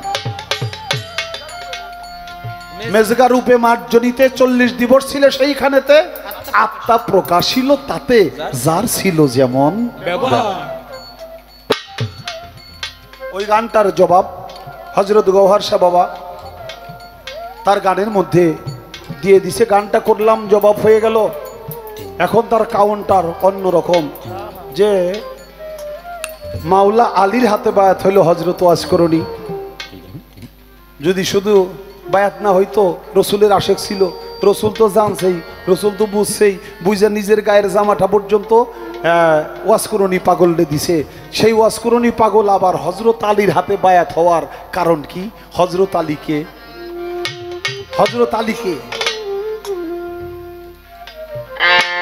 আল্লাহ আলী নবী আলী তনে পাঞ্জা হায়দারি নবী তার মাওলা আলীও তার মাওলা বলছেন নবী সুর করি আল্লাহ আলী নবী আলী তনে পাঞ্জা হায়দারি নবী তার মাওলা আলীও তার মাওলা বলছেন নবী গাদি রেখো মেরো পরে নবী পয়গাম্বরে গাদি রেখো মেরো পরে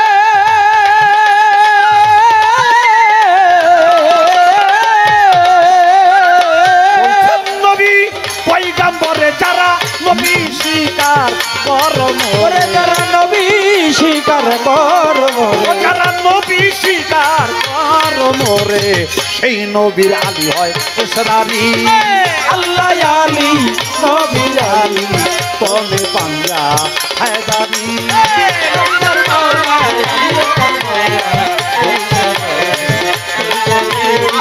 আল্লাহ আলী নবী আলী তোমে পাঞ্জা হায়দারি দুই নম্বরে হুকুম করে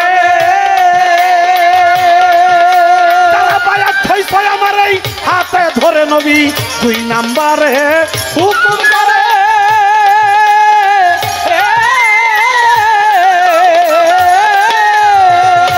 হইছো যারা হাতে ধরে তারা প্রত্যেকেই হই বায়াত আলীর বায়াত তারা প্রত্যেকেই হই বায়াত আলীর বায়াত তারা প্রত্যেকেই হওয়াজ আলীর বায়াত আলী হবে তাদের কান্ডারি আল্লাহ আলী নবী আলী তোনে পাঞ্জা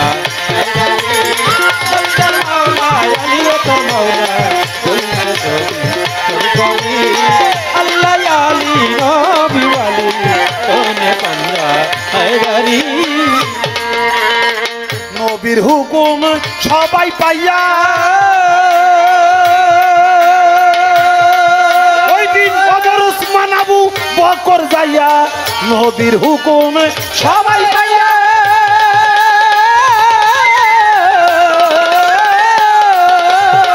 ওমর উসমান আবু বকর যাইয়া তারা প্রত্যেকেই হইছিল আলীর বায়াত প্রত্যেকেই হইছিল আলীর বায়াত তারা প্রত্যেকেই হইল আলীর বায়াত দেখো না বিস্ফোরি আল্লাহ আলী নবী আলী তোমে পাঞ্জা হায়দারি নবীর মাওলা আলী তোর মাওলা আল্লাহ আলী নবী আলী তোমে পাঞ্জা হায়দারি মাওলা আলীর এত বড় শানা পাস পড়তে কয় কোরআন মাওলা আলীর এত বড়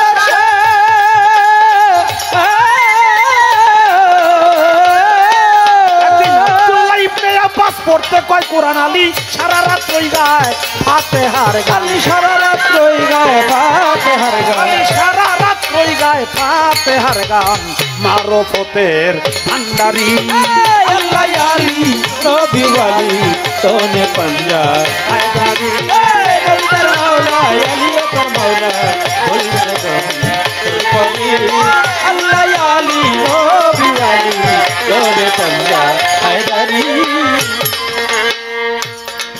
ওই দিন আপনার আরে ইবনে আব্বাস ডাক দিয়া আলীর কাছে কয় এক ফাতিহা পড়িতেই যদি সারা রাত্র যায় ওরে বাকি কুরআন তাফসীর কইরা শোনাইবেন কবে হযরত আলী বলে বন্ধুগণ শুইনা রাখো সবে সারা কোরআনের সার সংক্ষেপ এই ফাতিহা হয় ফাতিহারই সার সংক্ষেপ বিসমিল্লাহ রয় বিসমিল্লাহর সার সংক্ষেপ বেহরফ হইল বেহরফের আরে বেহরফের সার সংক্ষেপ নিচের নুকতা হলো আলী কয় আনা নুকতাতুল তাহা আলী কয় আনা নুকতাতুল তাহা আলী কয় আনা নুকতাতুল তাহা তালবা বলছে আলী হুঙ্কারি আল্লাহ আলী আলী তোমে পাঞ্জা হায়দারি নবীর মাওলা আলী তোর মাওলা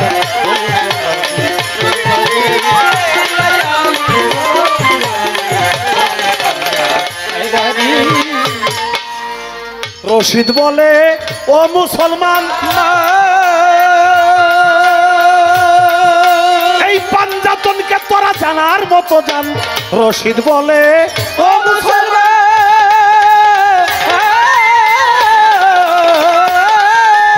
পাঞ্জাতনকে জানার মতো জান কুঞ্জন আলিয়ার কুঞ্জন কুঞ্জন আলিয়ার কুঞ্জন জানো কুঞ্জন আলিয়ার কুঞ্জন নবী কুঞ্জন মাওলা একবারই আল্লাহ আলী নবী আলী কোনে পাঞ্জা হায়দারি মাওলা আলী কোনে আল্লাহ আলী নবী আলী কোনে পাঞ্জা হায়দারি।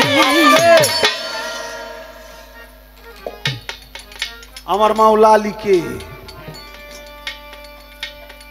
মান কুনতুম মাওলাহু ফাহাজা আলিয়ুম, মাওলা নবী বলছে আমি যাদের মাওলা আজ থেকে হযরত আলীও হবে তাদের মাওলা। হযরত আলীর বেলায় তার নামের সাথে ওয়াজহু ওয়াজহুল্লাহ বলা হয়, এর অর্থ কি? সেটা অর্থ হইল হযরত আলীর চেহারা, এটা হলো স্বয়ং আল্লাহর চেহারা। সবাই বলি সুবহানাল্লাহ। আরে শুধু হযরত ওয়াজ করে নিবায়াত হইছে না, নবীর হাতে তো প্রত্যেক সাহাবারা যারা মুরিদ হয়েছিল তারা প্রত্যেকেই সেদিন ১৬ লক্ষ লোক হযরত আলীর হাতে হাত রেখে বায়াত হয়েছে। সবাই বলি সুবহানাল্লাহ। এটা ছিল বেলায়েতের বায়াত, নবীর কাছে বায়াত হয়েছে, ওটা নবুয়তের বায়াত। আর বেলায়েতের তার উন্মোচন করছে মাওলা আলীর মাধ্যমে। কাজী নবীর ১৬ লক্ষ সাহাবা ওই কাদিরে খমের ভাষণে যারা ছিল তারা প্রত্যেকেই সেদিন হযরত আলীর হাতে বায়াত হয়েছিল। আর আল্লাহ আলী নবী আলী তনে পাঞ্জা হায়দারি তিনজন হলো একজন। ওই আগের কথাটাও তো আমি বলছি, বিজ্ঞানময় বিধাতা যিনি, এই গানের মধ্যে বলছিলাম না, এই তিন ধারা প্রাপ্ত যারা আল্লাহ নবী আলী তারা তোর গুরু হইল তাদেরই একজন। কাজেই তার হাতে বায়াত হইতে হবে, কারণ ও হযরত ওয়াজ করেনি, নবীর হাতে হাত দিবে। চর্ম চোখে নবীকে পায় নাই, কারণ মা ছিল এমন জায়গায়, মা ছিল এমন অবস্থায়, সে মাকে বহন করেই বেড়াইতো, এটাই তার কাজ ছিল। মাকে বহন করে বেড়াইতো।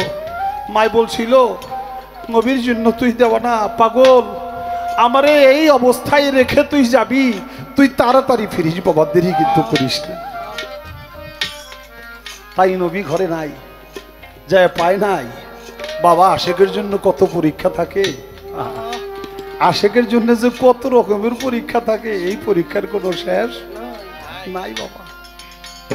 কারণ ওই যে আগেই বলছিলাম, আশেক যারা আইল ঘুরে না, মানে আমরা তো আইল ঘুরে ঘুরে যাই, আশেক যারা আইল ঘুরে না তারা চলতেছে কোনাকুনি, আশেক যারা মানে না আগুন পানি, আগুন পানি কোনো কিছুই মানে না, সে শুধু তার মাসেকের জন্য দেওয়া না, এই জন্যই তারা আসে। চলে আসলো মায়ের কথায় ফিরে, যেই সাত নবীর হাতে হাত দিয়ে বায়াত হওয়ার জন্য তার মনে যে আশা আকাঙ্ক্ষা ছিল, সেই সাত সে মিটাইছে হযরত আলীর হাতে হাত দিয়া, এবং হযরত আলীর কোলে মাথা রেখেই সিফিনের যুদ্ধে হযরত ওয়াজ করেনি শহীদ হয়ে গেছে। হযরত আলীর হাতে হাত দেওয়া, আমার নবীর হাতে হাত দেওয়া, এটা বিশ্বাস করে এই তো সে হযরত আলীর হাতে হাত দিছে। শুধু ওয়াজ করেনি না, তারা প্রত্যেকেই হাত দিছে। বাবা মাতা গুরু, পিতা গুরু, গুরু জ্যেষ্ঠ ভাই, তার চেয়ে অধিক গুরু হলো ভজনের কামাই। তাই বাজান, মা গুরুর পরীক্ষায় কেউ পড়েন না, গুরুর পরীক্ষায় কেউ পড়েন না, অনেক কঠিন, অনেক জ্বালা তাপের বিষয়। আমরা কত কিছু আশা করি, কত কিছু পাইতে চাই, কত মানুষের ভালোবাসা পাইতে চাই, মানুষ আমার কাছে আসুক এটাই চাই, আমি মানুষের কাছে যাই, মানুষ আমাকে দিকে হুল্লোড় করুক। আজকে হাজার হাজার মানুষ টিপু শাহ বাবার নামে এখানে মাহফিল করে, উরস করে, ভক্তরা কান্নাকাটি করে, টিপু শাহ বাবা তার জায়গায় শির হয়ে গেছে। আমি আমার বাজান রশিদ সরকারে বলছিলাম, তার জন্মদিন, আমার বাবার জন্মদিন অনেক জায়গায় হয় এখন, আপনারা জানেন, বিভিন্ন জায়গায় করে। জন্মদিনটা এখানেও করে, বাংলাদেশে অনেক জায়গায় আছে, বাংলাদেশের বিভিন্ন জেলায় করে, এবং ভারতেও আমার বাবার জন্মদিন করে। তার জীবদ্দশায় তার জন্মদিন পালন করবে, যেদিন পালন করবে আমরা ওই দিন আমি আর বাবা দুইজন বাপুতে দুহার গান করি। দুহার গান ছাইরা দিনে গান ছাইরা চইলা শুম, সন্ধ্যায় গান ছাড়ছি। ওই জায়গায় আবার আবুল বাসার নামে আমরা সৌদিতে যখন ছিলাম তখন তাদের কাছে ছিলাম। তার ভালোবাসা, সে হইলে আমার বাড়ি এনে, আপনি দয়াল এনে আমার বাড়িতে না যাই আপনি তো যাইতে পারবেন না, কি করব। গান সাইডে সেখানে গেছি, জন্মদিনের জন্য কত জায়গার লোকজন আইসা জন্মদিনের কেক টেক লইয়া কত কিছু লইয়া বসে রয়েছে, ফুল তোরা লইয়া। এখন ওই খাওয়া দাওয়া করলাম, রাত্র ওখানেই 9টা বাজে গেল। 9টা বাজে গেল, যাক হয়েছে 9টা হয়েছে, এখন চলেন যাই। ওই বাসার পাও দিরে জড়াই ধরছে, কত হেল। একটা রাত যদি ভক্তির বাসরে থাকতেন তাহলে খুশি হইতাম। একটা রাত আমার বাজার আর আসে না। আমি বলি বাসার ভাই এই কথা কইেন না, বাসার ভাই স্বপ্ন সুযোগ কথা কইেন না, কিন্তু বাসার ভাই তো আমার কথা শুনলো না। তো বাজানরে বললাম যে আপনি শুয়ে বললেন আপনি যাবেন না, আমরা যাবো, আজকে আপনার জন্মদিন, জন্মদিন তুই এনে থাকা যাবো নাকি? বাজারে কাই আমার জন্মদিনতে আমার কি হয়েছে? আমার জন্মদিনে আমার কি? আমার জন্মদিন যাগো পালন করার দরকার তারা পালন করুক গা। আমার জন্মদিনে আমার ফাল বরণ লাগবো? আমি আমার মুর্শিদের জন্মদিনে ফাল পারি, আমার জন্মদিনে আমি ফাল বরণ জ্ঞান যাগো মন সরা ফাল বরণ জ্ঞান আনন্দ করুক গা। আমার মন চাই যেখানে আমি রইলাম আমি এখানেই থাকবো। যাব বাড়িতে হাজার হাজার মানুষ, এটা আর উনি যে ওই বাড়িতে শুইলো, অবশেষে আমিও সেখানে রয়ে গেলাম। জীবদ্দশায় পাগলামিটা আমি দেখছিলাম। তাই এখন এক জায়গার জন্মদিনের অনুষ্ঠান হাজারো জায়গায় এখন ছড়াইয়া ছিটে থাকে। আমার টিপুসা বাবা হাজার হাজার ভক্তবৃন্দ আজকে লক্ষ লক্ষ টাকা খরচ করে এখানে কত কিছু তৈরি করে গুরুর আশায় থাকে। আর টিপুসা বাবা কোন জায়গায় সে রয়ে গেছে, ভক্তরা তোরা যেখানে থাকস তোদের আনন্দ নিয়ে তোরা থাকগা, আমি যে কি হইছি এটা আমার জাহির করণ লাগবো, এটা আমার করার দরকার নাই। এরাই তো ত্যাগী। হ্যাঁ বাজান দায়েম শাহ আমানত শাহ ভক্ত যে কেরামতি দেখাইছিল, তাতে বলছিল দূর হয়ে যা আমার চোখের সামনে থেকে, আর যেন তোর না দেখি।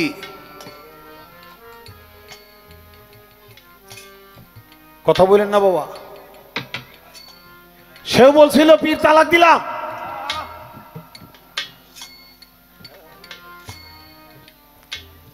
থাকবো না এখানে, অন্য দরবারে যাব। 1 বছর পর্যন্ত ঘুরছে,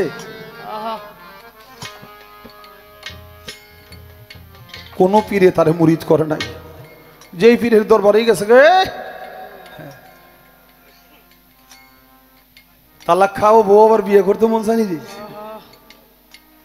যা দরবার, গুরুর দরবার থেকে তুই বহিষ্কৃত।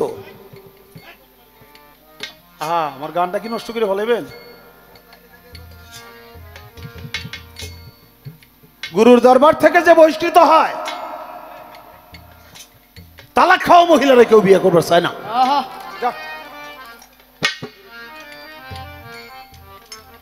এখানে তোর ঠাই হবে না, মুরিদ করবো না তোরে, চলে যা। 1 বছর পর্যন্ত ঘুরে ঘুরে দেখে যে আর কোথায় জায়গা নাই, ফিরে আসছে। দয়াল আমানত শাহ দয়া করে আমাকে ক্ষমা করে দেন, আমি আর কিছু চাই না। আমি যেখানেই যাই কলঙ্কিত হই, কোনো মতে আমাকে কেউ গ্রহণ করে না, আপনার চরণ ছাড়া আমার কোনো আশ্রয় নাই, আমার ক্ষমা করে দেন। আমানত শাহ বলছিল দরবারে দরবারে ঘুরলি বোকা, তুই আগেই যদি ক্ষমা চাইতি আমি ক্ষমা করে দিতাম।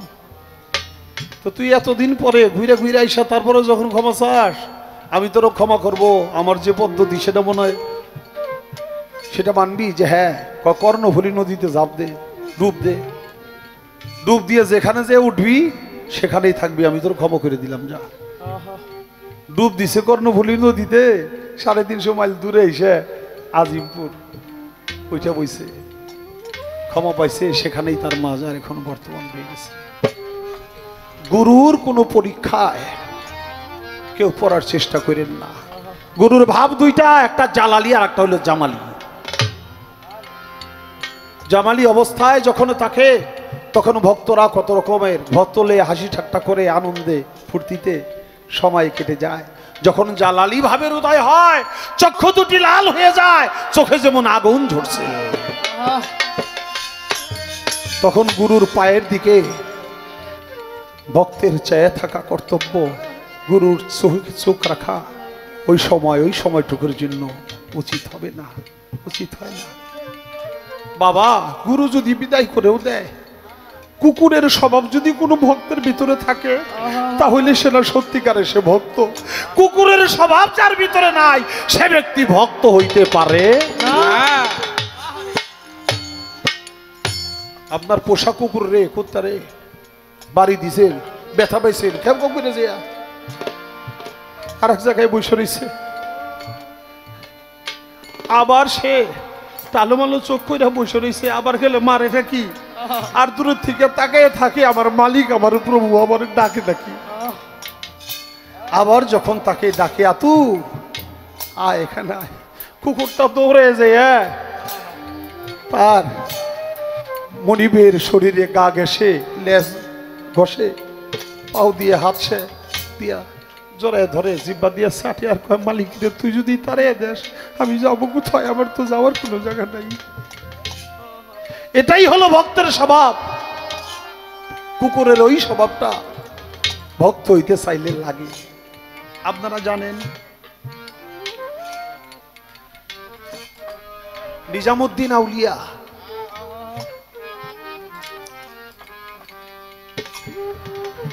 তার ভক্তদেরকে জিজ্ঞাসা করেছিল, ও ভক্তরা বলতো আল্লাহর হুকুম কি, নবীর হুকুম কি, গুরুর হুকুম কি? ভক্তরা বলে, বাবা বলতে তো পারি না, কোনটা বলবো কোনটা দোষ হয়ে যাবে। আমির খসরু সে আমাদের মতো শিল্পী ছিল, আমরা টাকা পয়সার ব্যবসা করে খাই, সে হয়তো এই কাজটা করতো না। গুরু ভাই বোনদের, আশিকি মানুষদের বৈশা গান শোনাইতো, চোখের পানি ঝরে পড়তো আর গুরুর নামকে স্মরণ করত। আমাদের এলাকায় বৈঠকি গান হয় না বাবা, বৈঠকি গানে হয়, ওই গানেও এখন কিছু টাকা পয়সা খরচ হয়, কিন্তু শুধু একটু তবরক হয়তো। আমরা সেই গানের মধ্যে কত ঘুরতাম, কত জায়গা থেকে। আমার বাড়ি থেকে এই সিঙ্গারে আমার উস্তাদের ওই 18 মাইল রাস্তা, এই 18 মাইল রাস্তা পায়ে হাইটাইছে খোল লইয়া, তারপরে খোল করতাল লইয়া আমরা আসতাম সিঙ্গারে আইসে, তারপর আমরা গান ধরতাম, গান করতে করতে করতে করতে আমরা বাজানের বাড়িতে এসে উঠতাম।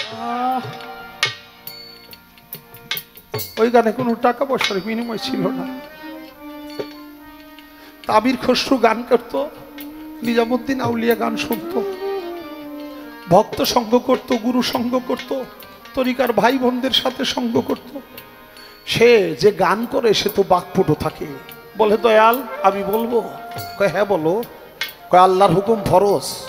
কয় ঠিক আছে। নবীর হুকুম? কয় নবীর হুকুম হলো সুন্নত। তোমার গুরুকে কই রাখছো? গুরুর হুকুম কি? কয় গুরুর হুকুম হইল ফরজে আইন। কি গুরুর হুকুম ফরজে আইন কিভাবে? কয় আল্লাহর হুকুমের কসর আছে, গুরুর হুকুমের কোনো কসর নাই। গুরু যখনই হুকুম করবে, যে হুকুম সাথে সাথে যাব না, হাজির বান্দা হাজির, কোনো অপেক্ষা করা যাব না, আল্লাহর হুকুমের কসর আছে বলতেছে। আর জালালউদ্দিন নিজামুদ্দিন আউলিয়ার জালালি ভাবের উদয় হইতেছে, চোখ দুটি লাল হয়ে যাইতেছে, যেন চোখ দিয়ে আগুন ঝরে। কি বললা তুমি?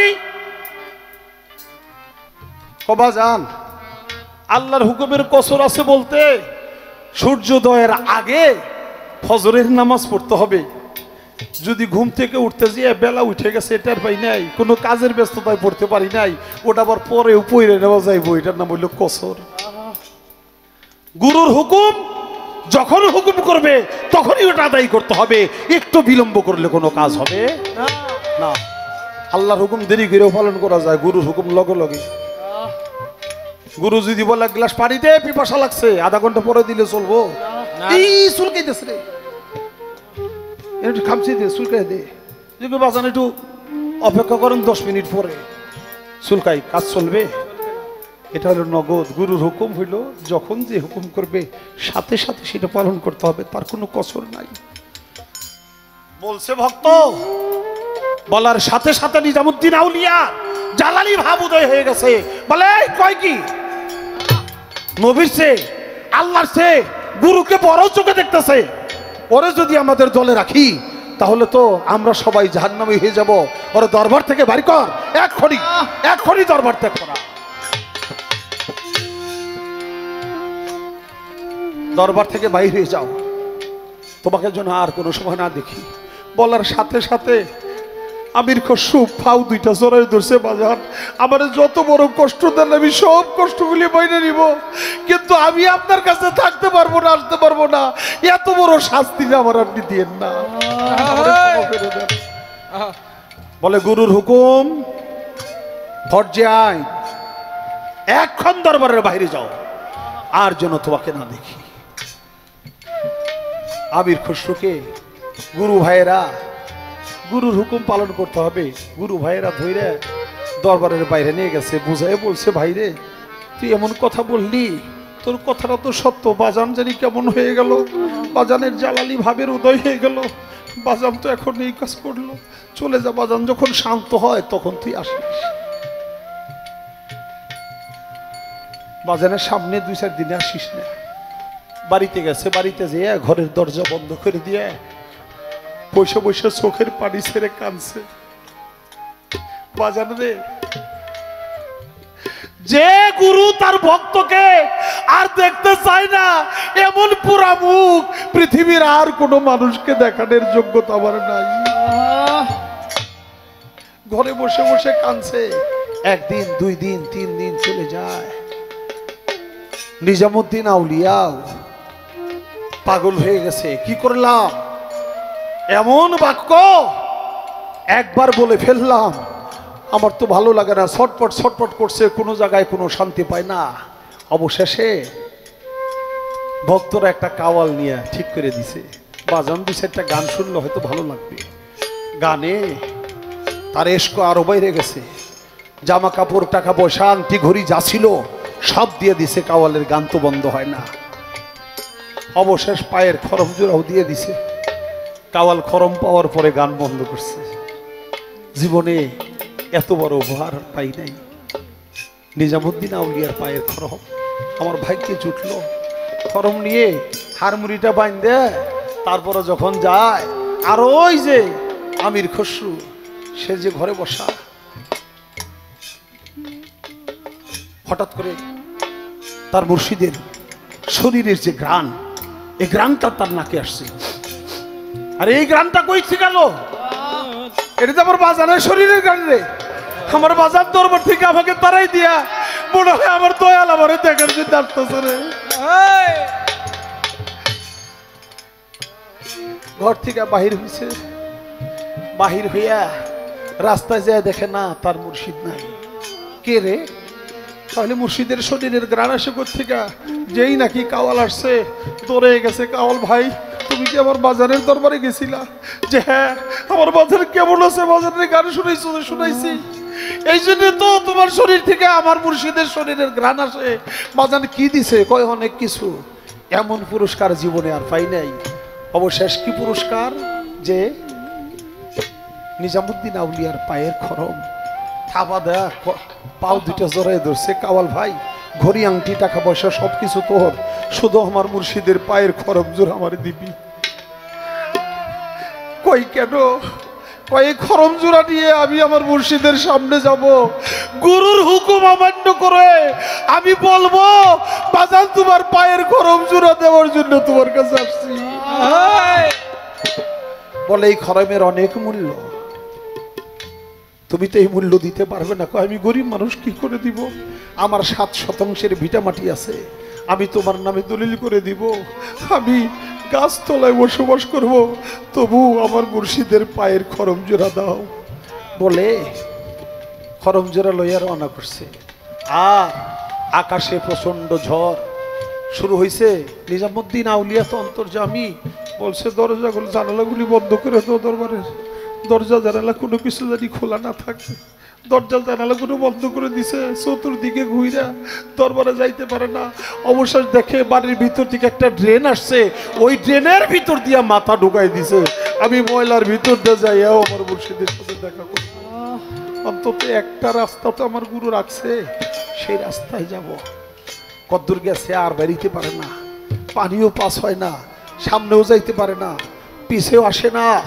খরমজোড়া বুকে নিয়ে বলে, দয়াল তুমি আমারে দেখো, আমাকে একটু ব্যবস্থা করে দাও। এক গুরু ভাই যে কয়, বাজার বাড়িতে ভরে গেল ময়লা পানি, ময়লা পানিগুলি তো যায় না, কি করব? কয় কোনো ময়লা বাসছে মনে হয়, একটা বাঁশ চিকুন করে বাঁশের মাথা দিয়ে খাওয়া দিয়া ওই আবর্জনাগুলি পরিষ্কার করে দাও, তাতে পানিগুলো পাস হয়ে যাবে। ঠিক তাই করলো। বাঁশের মাথা শুকাইয়া যখন মারে, নাকে মুখে কপালে মাথায় লেগে সে ওখানেই তার প্রাণ পাখি চলে যায়। শিশুকালে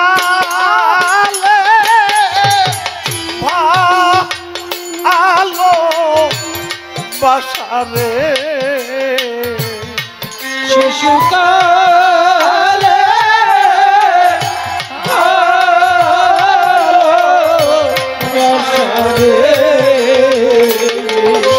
শিশুকালে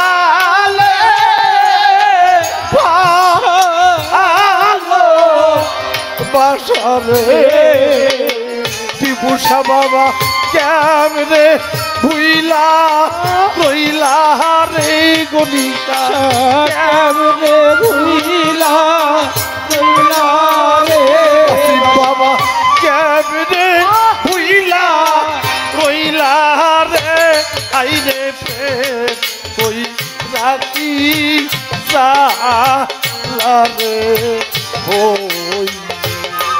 আরে ও আমার করদি আইরে ও বাবা টিপু আইরে প্রেম কই রাখি রে আরে ও আমার দয়াল চান হাইরে ও আমার আলগুশান বাবা কই রাখি রে আমার প্রেম রাখি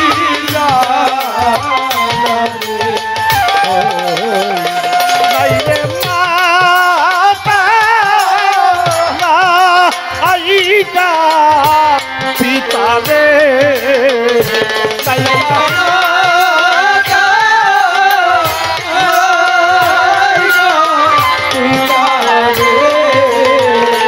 নাইকা মাতা আইকা পিতা রে, ও আমার নাইকা চোরের ভাই রে, নাইকা জোরে রবি নাইকা জোরার ভাই রে, আইরে রাতি সালামে হইলে আরে ও আমার দয়াল চান হাইরে ও আমার হাকিম চান হাইরে প্রেম কই রাখি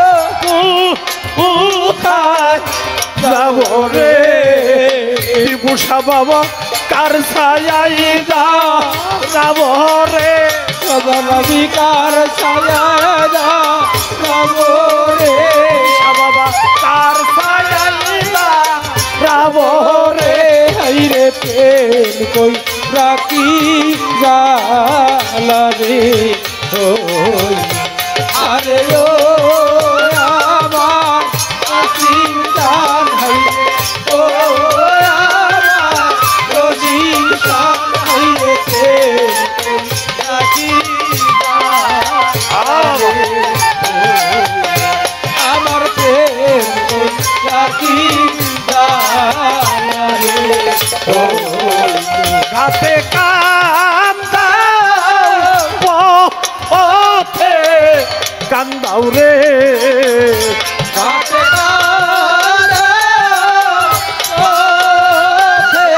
কান্দাও রে ঘাটে কান্দাও পথে কান্দাও রে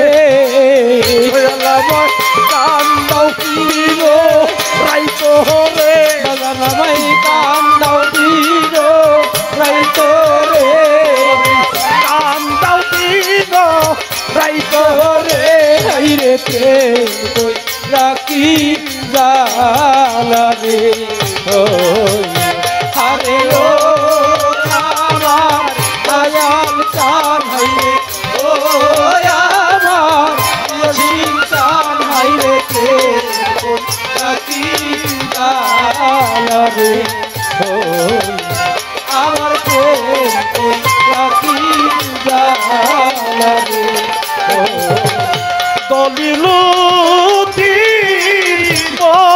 ওরে জালা রে দলিলুতি রে জালা রে দলিলুতি রে জালা রে ওই জালা কি দিয়াজু যাব রে জালা কি দিয়াজু যাব রে জালা কি দিয়াজু যাব রে খাইরে কি জালা রে ওই হারে ও আমার হাসির গান হাইরে ও আমার মেঘুসা হাইরে প্রেম কই রাখি জালা রে ওই আমার মন রাখি জালা রে ওই হারাইলে আইসা নাই রে হারাইলে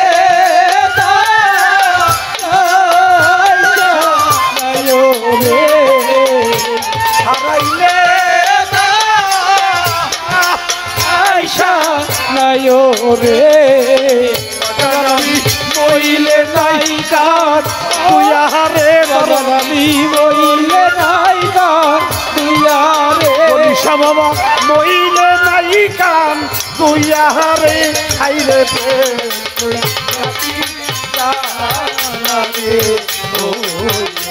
আরে ও আমার দয়াল চান হাইরে ও আমার বিভূষা হাইরে প্রেম কই রাখি রে ও আমার প্রেম রাখি রে ও নাইরে মাতা না আইকা পিতা রে নাইরে মাতা নাইকা পিতা রে নাইকা মাতা নাইকা পিতা রে ভজন আমার নাইকা জোরার ভাইরে সাজাই বাবা নাইকা তোরার ভাইও রে নাই মোর জোরার ভাইরে খাইরে প্রেম কই রাখি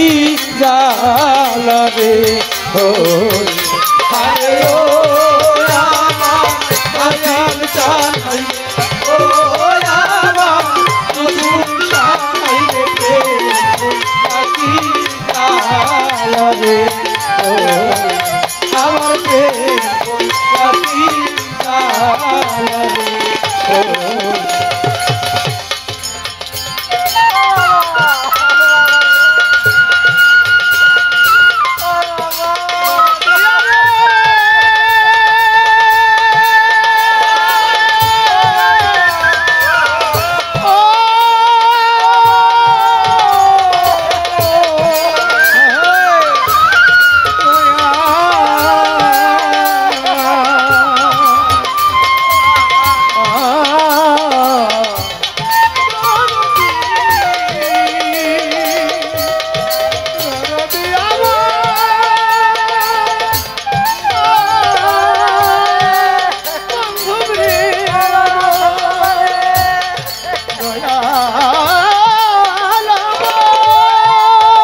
মারে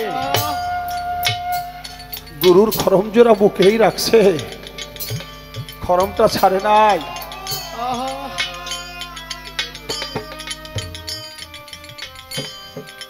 কিন্তু আমির খসরুর প্রাণ পাখিটা উড়ে গেছে ওখানে, ফিনকি মেরে রক্ত ছড়ছে, পানিগুলো লাল হয়ে গেছে। ড্রেনে নাই মা, মানুষের পাউটাই না বাইর করছে, দেখে নিজের তরিকার ভাইকে নিজে খুন করে ফেলেছে। আমির খসরুকে উঠিয়ে নিজামুদ্দিন আউলিয়ার কাছে নিয়ে গেল। এই অবস্থায় এই দশা হয়ে গেছে, কয় আর কি করা যাবে?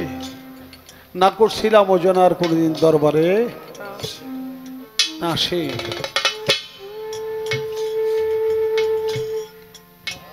এসেছিল, জীবন দিয়ে দিল, গুরুর খরম জোড়া তার বুকে রেখে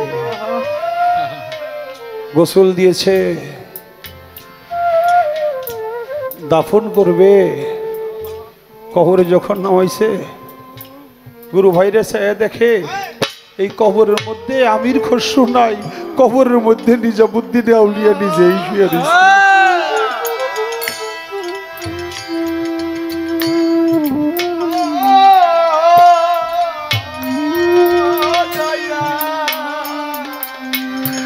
আজ বড় নিদানে পড়িয়া ডাকি রহিলা কোথায় টিপুষা, আয় আয় রে। আজ বড় নিদানে পড়িয়া ডাকি রহিলা কোথায় হাসি বিচার, আয় আয় রে। আজি বড় দিদারে পড়িয়া ডাকি রহিলা কোথায় রে দয়াল, আয় আইবে। আজি বড় দিদারে পড়িয়া ডাকি রহিলা কোথায় রে দয়াল, আয় আজি বড় ও দয়ালে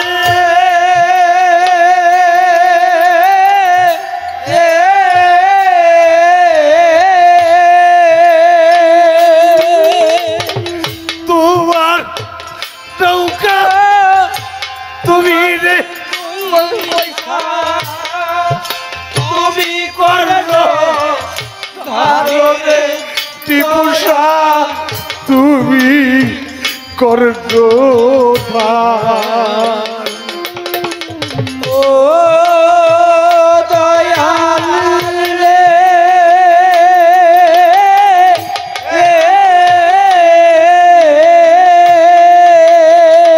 টিপুষা বাবা, তোমার নৌকা তোমার রে কইটা তুমি করলো ধরে দয়াল, তুমি করলো ধার। বাজার আমি যদি দুইবার মরি বাবা, আমি যদি দুইবার মরি বাজার আমি যদি দুইবার মরি, কলম কত মারো রে দয়াল, আয় আয় রে। আজ মহর রিয়া ডাকি রহিলা কোথায় টিপু সান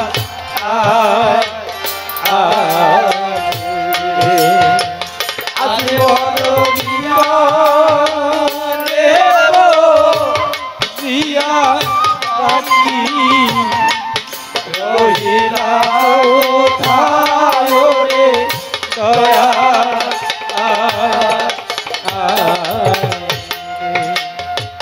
দৌড়াইয়া ভক্তরা চলে আসছে। বাজান দেখেন আমার তরিকার ভাই আমির খসরুর কি অবস্থা হয়েছে।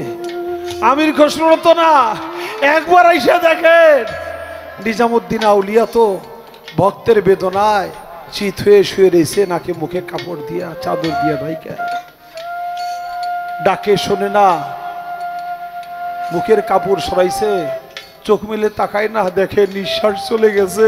ভক্তের বেদনায় নিজামুদ্দিন আউলিয়া নিজেও চলে গেছে।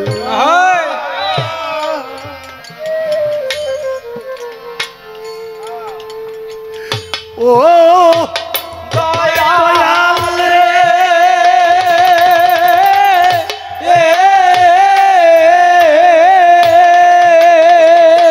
আসিফ বাবা তোমার নৌকা তোমার পয়সা তুমি করো তারে টিপু সান তুমি করো।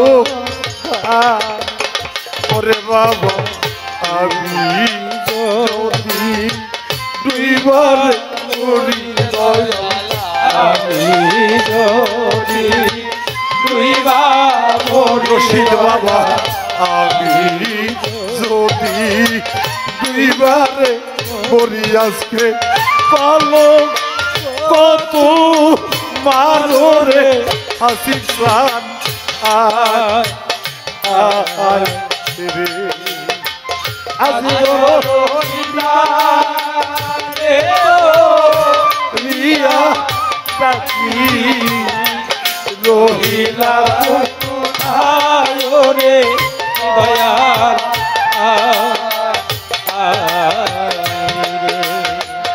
আজ বড়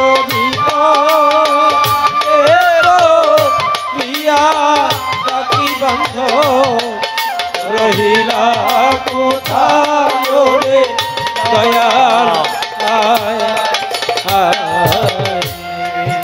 ভক্তরা বেহুশ হয়ে গেল, ব্যাকুল হয়ে গেল। হায় হায় কি হইল, কবরে নিজামুদ্দিন।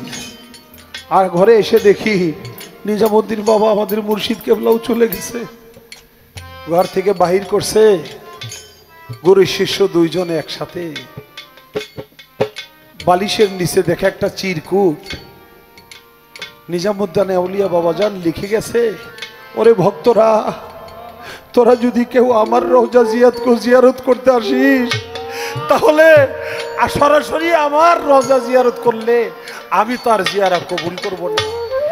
আমার জিয়ারতে আগে আসে, আমার জিয়ারত আসার আগে আমার ভক্ত আমির খসরুর রওজা জিয়ারত করে তারপরে আমার রওজা আসলে আমি তার জিয়ারতটা কবুল করে দিই। গুরু শিষ্যের এক রূপ হয়ে গেছে। বাবা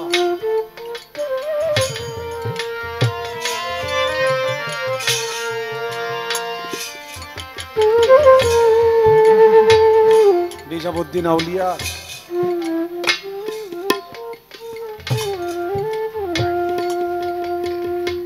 নিজামুদ্দিন আউলিয়া